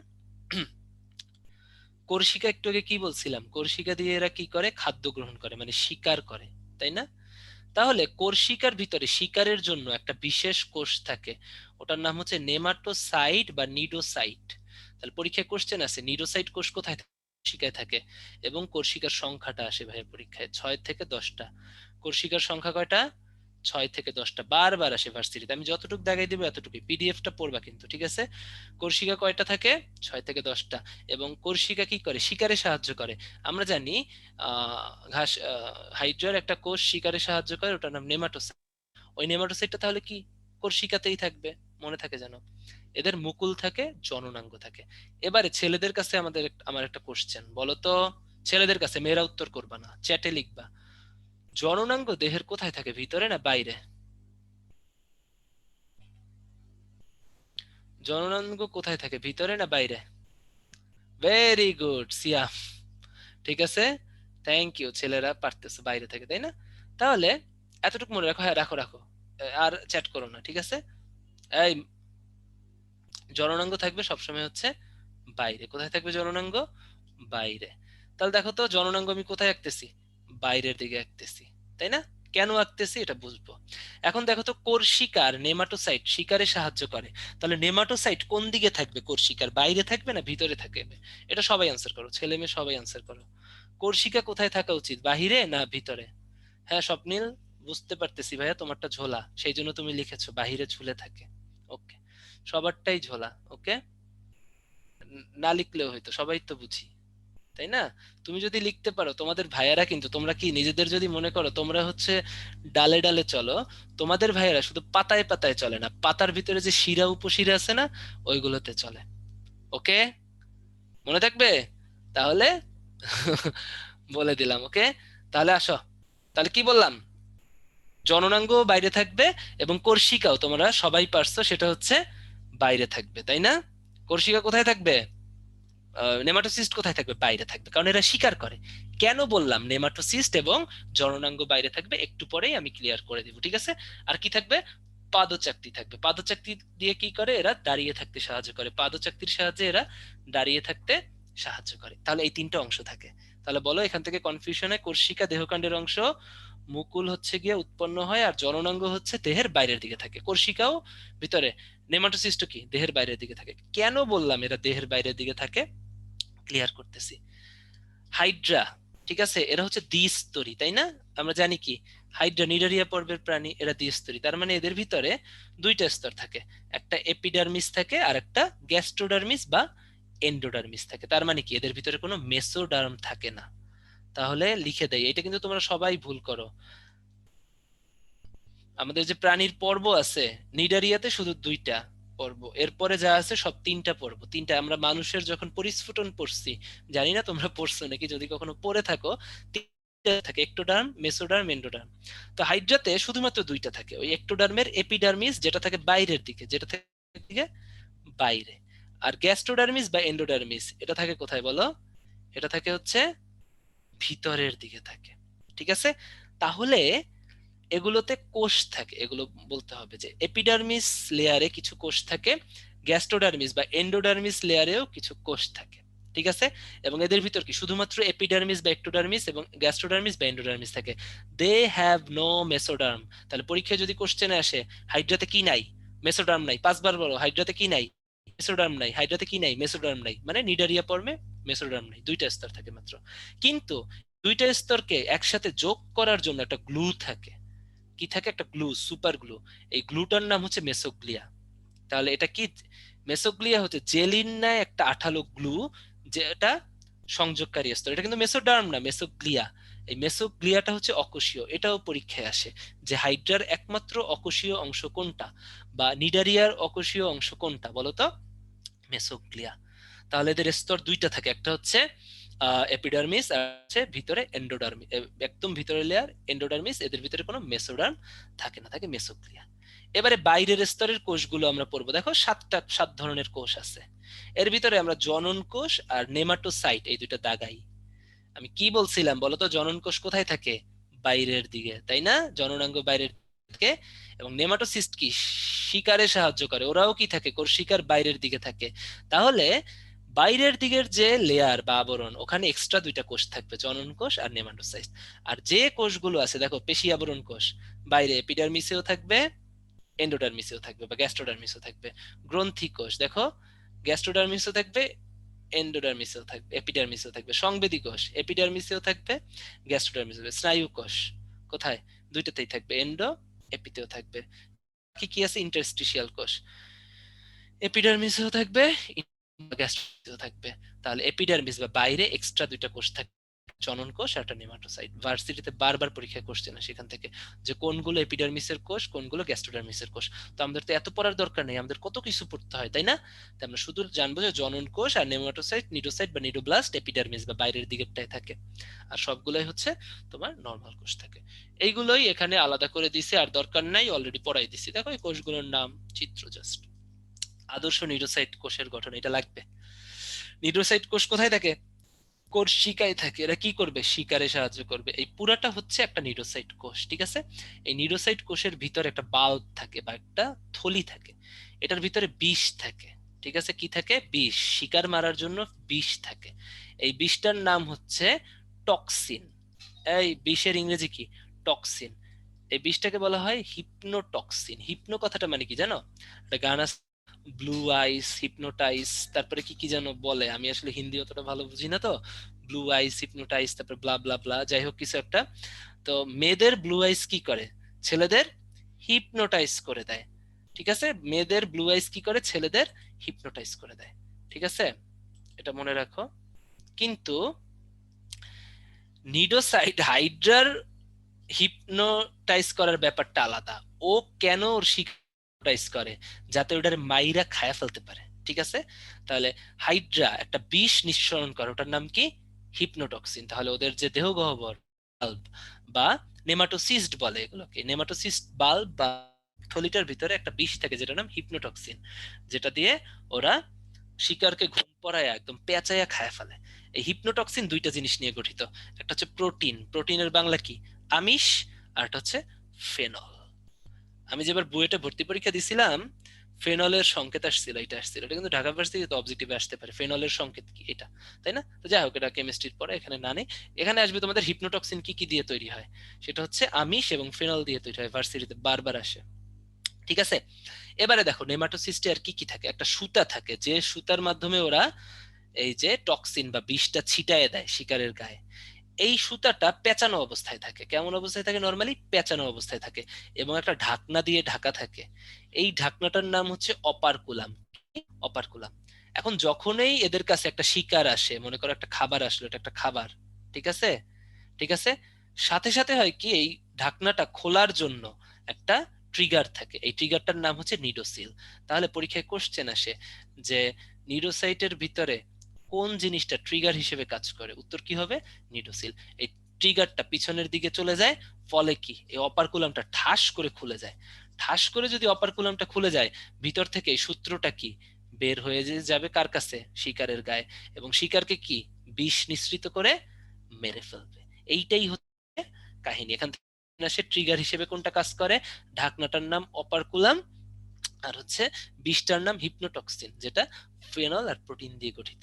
আর যারা আতেল, তারা দেখবা যে এদের ভিতরে আরো কিছু কাটার মতো অংশ আছে, ওগুলোর নাম হচ্ছে বার্ব। কাটার মতো অংশ, মনে করো যে এই বিষ দিয়ে মাইরাও পুরাপুরি মারতে পারে নাই, পেঁচাইয়া পুরা মারতে পারে নাই, তখন ওরা ওদের কাছে যখন নিয়ে আসবে, বার্ব গুলো কি তিনটা কাটার মতো অংশ, এরা কেটে ফেলে। বার্ব তিনটা।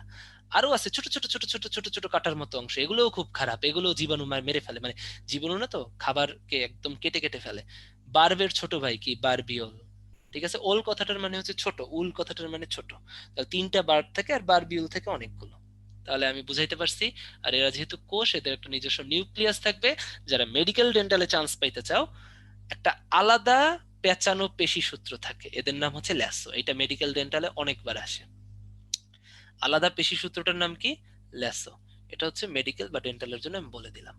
আর বাকিদের জন্য লাগবে অপারকুলাম, নিডোসিল, হিপনোটক্সিন কি প্রোটিন, আর ফেনল আমিষ আর ফেনল দিয়ে গঠিত, বারবার পরীক্ষায় আসে। এবার আসো নেমাটোসিস্টের প্রকারভেদ। নেমাটোসিস্ট মোট হচ্ছে 23 প্রকার। কিসে জানো? নিডারিয়া পর্বতে। নিডারিয়া পর্বতে নেমাটোসিস্ট হচ্ছে 23 প্রকার। এইটাই তোমাদের প্যাচ লাগে ভাইভাতে, সরি ভার্সিটিতে, ঠিক আছে, বারবার আসে। আর হাইড্রাতে আছে 4 প্রকার, জীবনও যাতে ভুল না হয়। ঠিক আছে, নেমাটোসিস্ট কত প্রকার আছে বলো? নিডারিয়া কয় প্রকার আছে? 23 প্রকার। ঠিক আছে, নিডারিয়ায় আছে হচ্ছে 23 প্রকার, আর হাইড্রাতে আছে হচ্ছে 4 প্রকার। এটা যেন মনে থাকে। ঠিক আছে, এটা পরীক্ষায় বারবার আসে।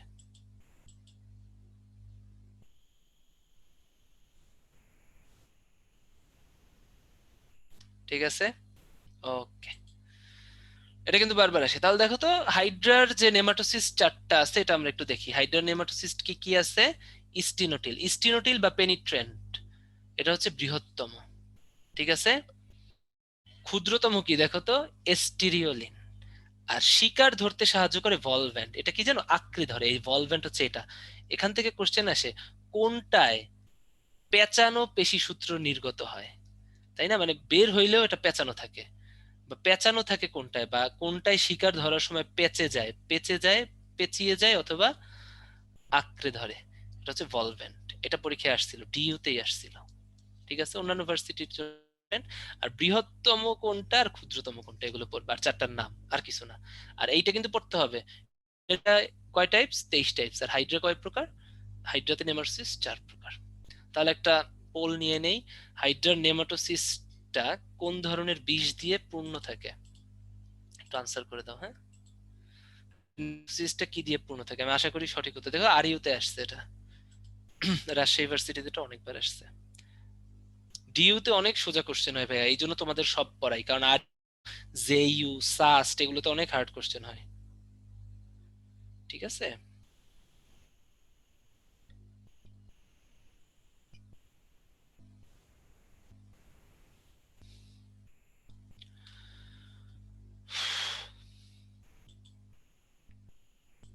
বাহ, মানে আমি শেয়ার রেজাল্ট করে দেই, তোমরাও খুশি হয়ে যাবে। আমি খুশি হয়ে গেছি, যাও, তোমাদের জন্য মনের অন্তঃস্থল থেকে দোয়া।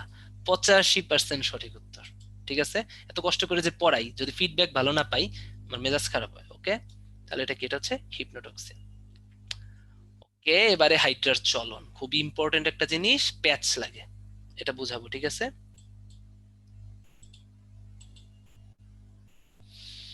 হাইড্রার চলন। হাইড্রার চলন হচ্ছে অনেকগুলো প্রকার আছে, এর ভিতরে লুপিং আর সমারসল্টিং এর বৈশিষ্ট্য আমাদের পড়তে হবে। এটার জন্য আমি একটু ছবিটা দেখাই, আর হচ্ছে গিয়া ভিডিওটা অন করি, নইলে বুঝবা না। লুপিং এ দেখো কি হয়। লুপিং এ পাদচাকতি নিচে থাকে, এটা হচ্ছে ছ্যাঁচড়াইতে ছ্যাঁচড়াইতে চলে, তাই না? একটা মাত্র লুপ গঠন করে, কয়টা? একটা লুপ গঠন করে। তোমার দেহটা বাঁকায়া কর্ষিকাটা নিচের দিকে যায়, এই পা আবার ছ্যাঁচড়াইয়া নিয়ে আসে। তার মানে কি, এটা অনেক ধীর প্রক্রিয়া। ঠিক আছে, ব্যাপারটা কেমন হয় দেখো, এটা হচ্ছে গিয়ে মনে করো একটা হাইড্রা, এটা মাথাটা কর্ষিকাটা এমন করে দিল, তারপর হচ্ছে এমন এমন এমন এমন করে চলবে। ঠিক আছে, আবার দেখো, এমন এমন এমন এমন এমন করে চলবে। তার মানে কি, দিস ইজ আ ধীর প্রক্রিয়া। এবারে আসো, ডিজুসড হাইড্রা কোনটা? ঠিক আছে, সমারসল্টিং। সমারসল্টিং মানে কি? ডিগবাজি খাওয়া। তোমরা এক রুম থেকে অন্য রুমে ডিগবাজি দাও তো, একদম সাই করে, তাই না? হাতের উপর ভর দিয়ে পা উপরে উঠায় ফেলো। এখান থেকে কোশ্চেন এইটাই আসে, যে এদের সামনের দিকে কি থাকে? এদের তো হাত থাকে না, কর্ষিকা থাকে। কর্ষিকার উপর ভর দিয়ে একদম দাঁড়াইয়া যায় কোনটায় বলো তো? কর্ষিকার উপর ভর দিয়ে একদম পাদচাকতি উপরে থাকে। তুমি যখন ডিগবাজি দাও, দিছো কখনো? আমি তো দিছি অনেক। এক রুম থেকে অন্য রুমে যাও, একদম ভর দিয়ে পা উপরে চলে যায়, তাহলে পাদচাকতি ডিগবাজিতে উপরে চলে যায়, এবং হাতের উপর ভর দিয়ে তুমি পা উপরে থাকে। এইটাই পরীক্ষা কোশ্চেন আসে। এবার একটা নর্মালি জিনিস চিন্তা করো তো, তুমি লুপিং এর মতো ধীরে ধীরে এক রুম থেকে অন্য রুমে যাও, সাই সাই এরকম করে, অনেক টাইম লাগবে। আর তুমি একটা ডিগবাজি দিয়ে এখনই চলে যাও, ঠিক আছে, এক বাজিতে ডিগবাজিতে খুব দ্রুত চলে যেতে পারবা। তাহলে ডিগবাজিতে কি, যেহেতু দুইটা লুপ গঠিত হয়, একটা দুইটা লুপ গঠিত হয়, তাহলে কি এটা অনেক দ্রুত একটা প্রক্রিয়া। ঠিক আছে, ডিগবাজি কি দ্রুত প্রক্রিয়া। এবং এটাতে কি, ডিগবাজি আমরা সবাই জানি সমারসল্টিং এ পাটা উপরে থাকে, মানে পাদচাকতি উপরে থাকে, আর কর্ষিকা নিচে থাকে, মানে কি হাতটা নিচে থাকে, তাই না? এইটাই বুঝাইছে। তাহলে একটু দেখো তো, সমারসল্টিং এর বৈশিষ্ট্য সাধারণ এবং দ্রুত চলন প্রক্রিয়া, এবং কর্ষিকার উপর ভর দিয়ে দাঁড়ায়, এবং পাদচাকতি কি একদম উপরে থাকে। ঠিক আছে, এটাও পরীক্ষায় আসে, পাদচাকতি উপরে থাকে এক সময় যখন কর্ষিকার উপর ভর দিয়ে দাঁড়ায়। আর লুপিং কি দেখো তো, এরা হচ্ছে ছেঁচড়াইতে ছেঁচড়াইতে ছেঁচড়াইতে ছেঁচড়াইতে চলে। তার মানে কি, এরা হচ্ছে ধীর প্রক্রিয়া, এবং মাত্র একটা লুপ গঠিত হয়। এবার একটু বুদ্ধি করে আমাকে চ্যাটে লিখে জানাও, কোনটা করতে কষ্ট, কোনটায় কষ্ট বেশি?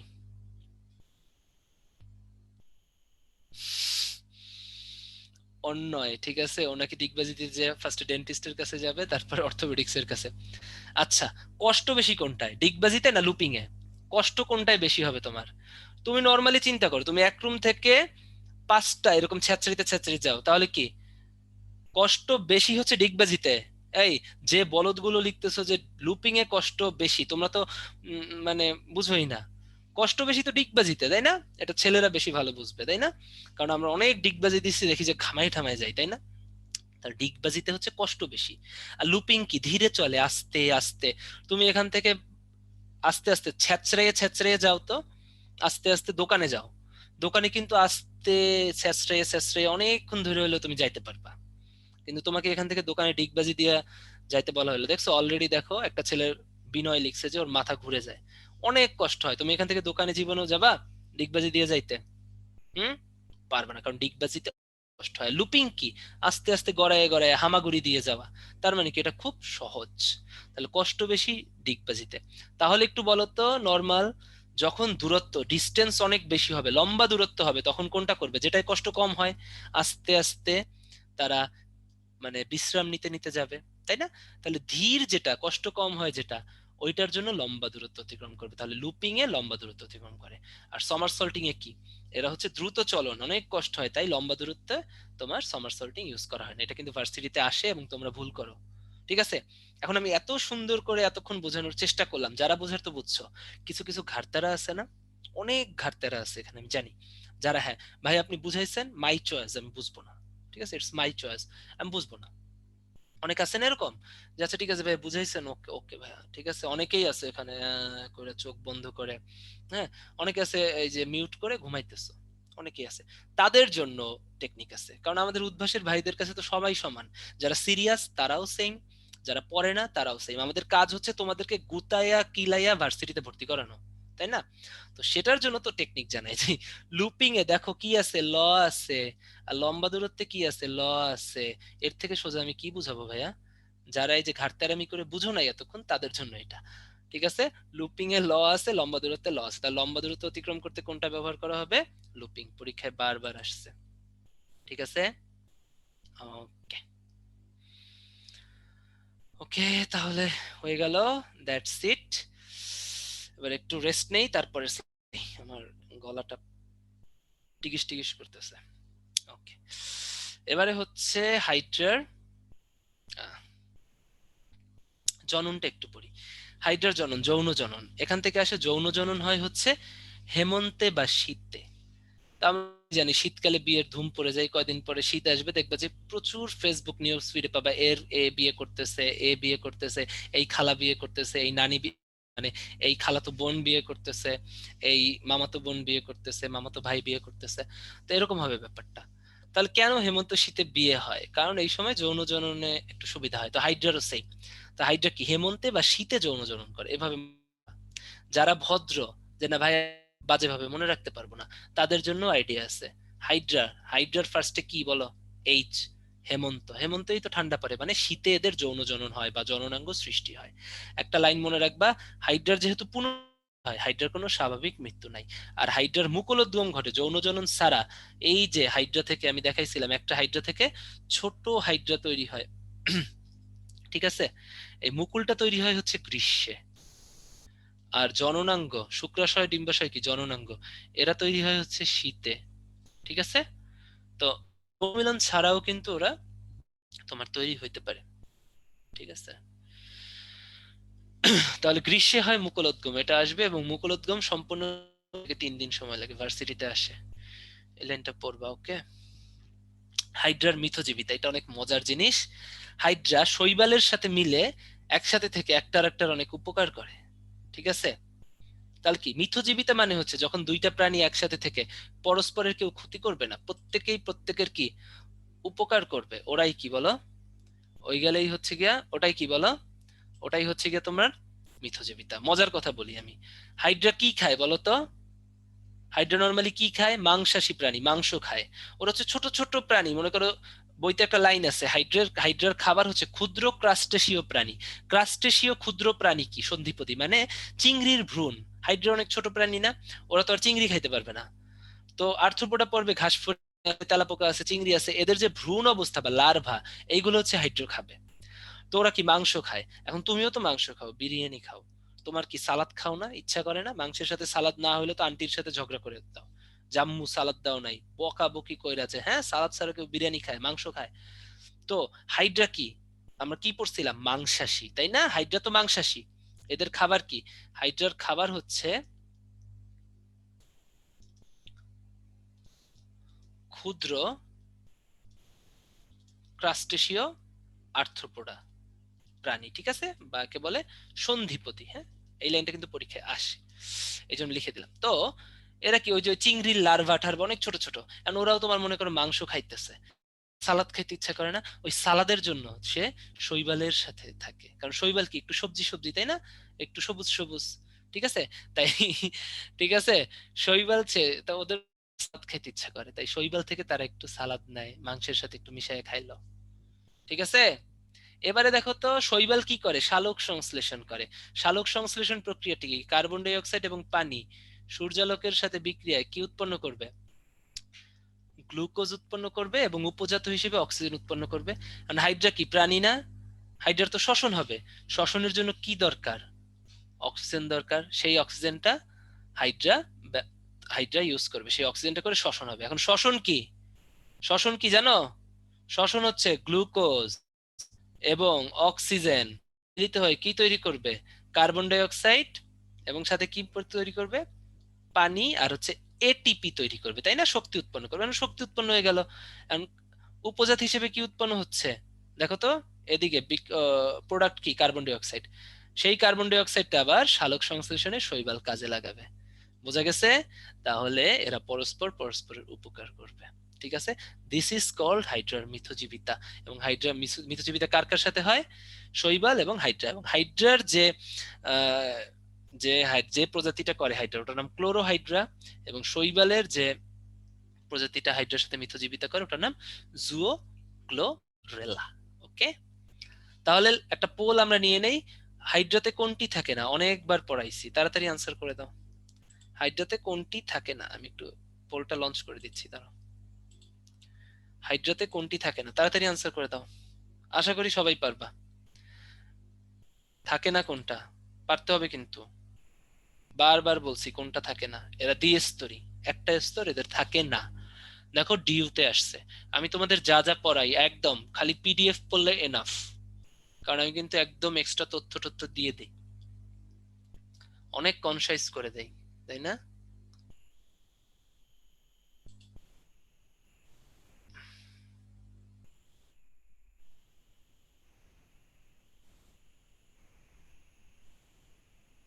আগের পোলের রেজাল্ট অফ করা হয়নি, ভেরি গুড, আমাদের 30 সেকেন্ড হয়ে গেছে, থ্যাঙ্কস এলট ভাইয়া। তাও আমি দুঃখ পাইছি, তোমরা 80%, 79% সঠিক উত্তর দিছো, এটা 80% দিলে আমি খুশি হইতাম। এদের একটোডার্ম এবং মেসোডার্ম থাকে, একটোডার্ম এবং এন্ডোডার্ম থাকে, কি থাকে না, মেসোডার্ম থাকে না। ওরা কারা, যারা দেখাইছো যে মেসোগ্লিয়া থাকে, পিডাইয়া ঠিক করে দেব, ঠিক আছে। মেসোগ্লিয়া তো থাকবেই, অকোষীয় স্তর থাকে না, এদের থাকে না মেসোডার্ম, মেসোডার্ম থাকে না হাইড্রাতে, একটোডার্ম থাকে, এন্ডোডার্ম থাকে, এপিডার্মিস গ্যাস্ট্রোডার্মিস থাকে, মেসোডার্ম থাকে না। কয়বার পড়াইছি, 80% তো সঠিক উত্তর দিছো অ্যাটলিস্ট, যাও 79, ওটাকে 80 বানাই দিলাম। এবারে আসো, সবাই একটু চ্যাট করো, অফ করো, আমি একটু এই মেসোডার্ম তোমরা কেন, যারা ভুল করছো, 20% 21% ভুল করছো, তাদের জন্য আবার, তোমাদের জন্য নিবেদিত প্রাণ সবসময় আমরা। দেহপ্রাচীরে কি, দ্বিস্তরী, তাই না, নো মেসোডার্ম, মনে আছে। দেখো মেসোগ্লিয়া থাকে, মেসোগ্লিয়া কি, গ্লু, যেটা অকোষীয়, এটা কিন্তু নিডারিয়া পর্বের বৈশিষ্ট্য। ওকে, তাহলে দেখি আর কি স্লাইড আছে, সরি, এক এক মিনিট, 1 মিনিট।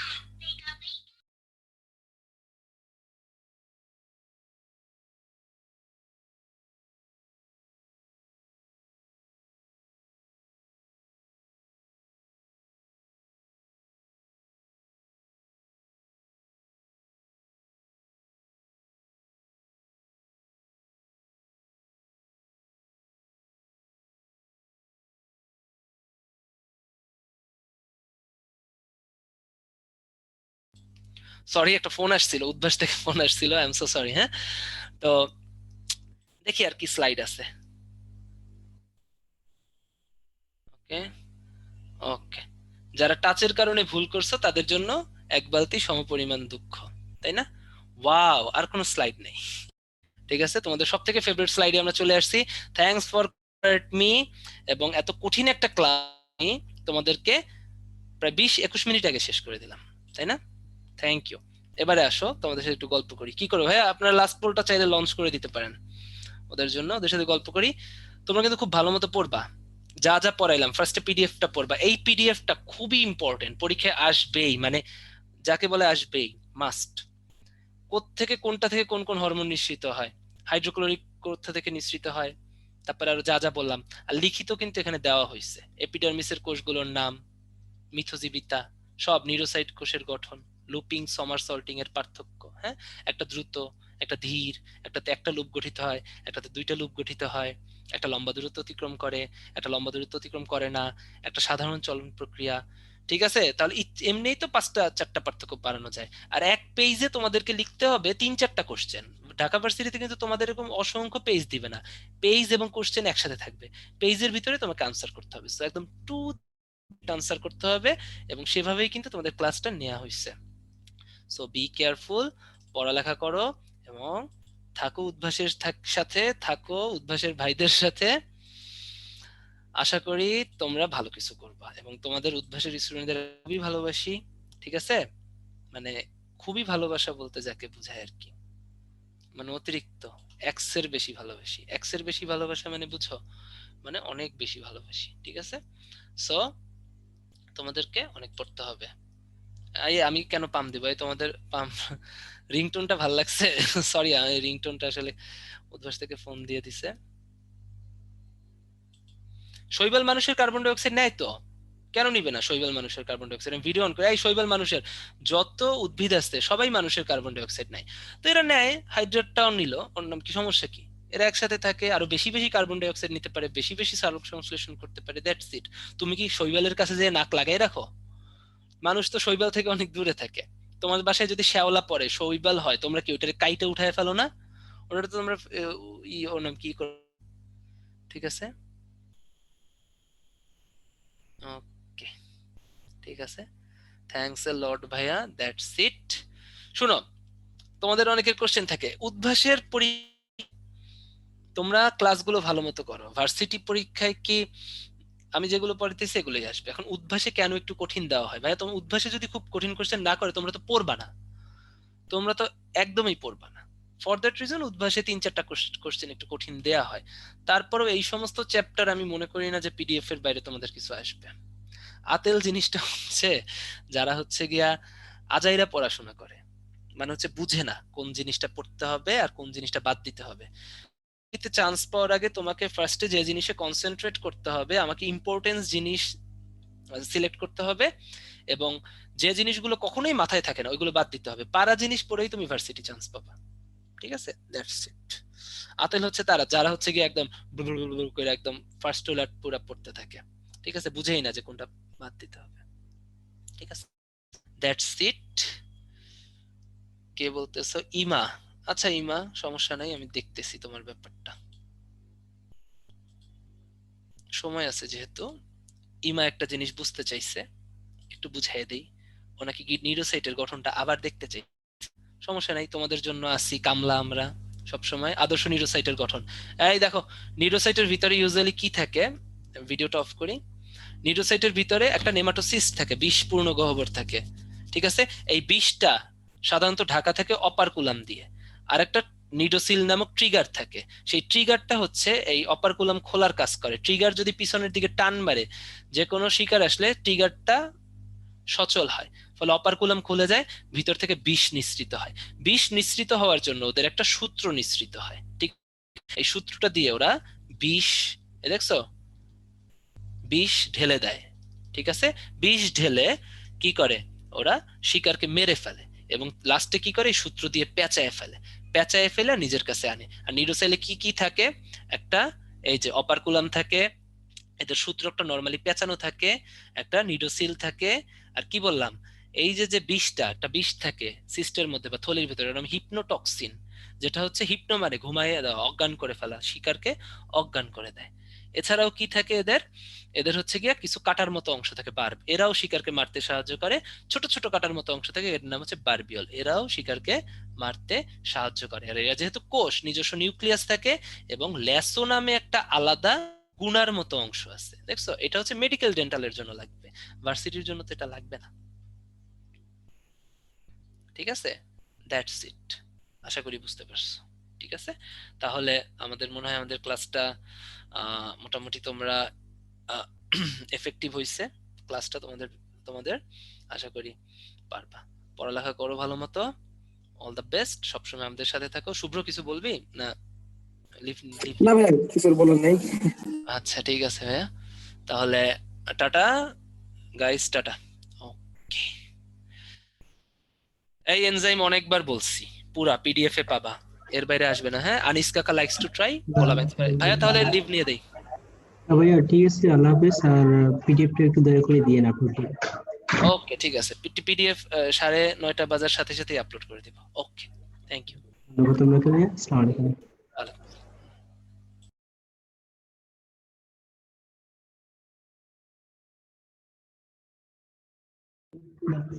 হ্যাঁ স্টুডেন্ট যারা আছো তোমাদেরকে অসংখ্য ধন্যবাদ, আজকের ক্লাসটা এ পর্যন্তই। তোমাদের সাথে হয়তো আবারও কথা হবে আগামী কোনো ক্লাসে। সে পর্যন্ত সবাই ভালো থাকবা, সুস্থ থাকবা। আল্লাহ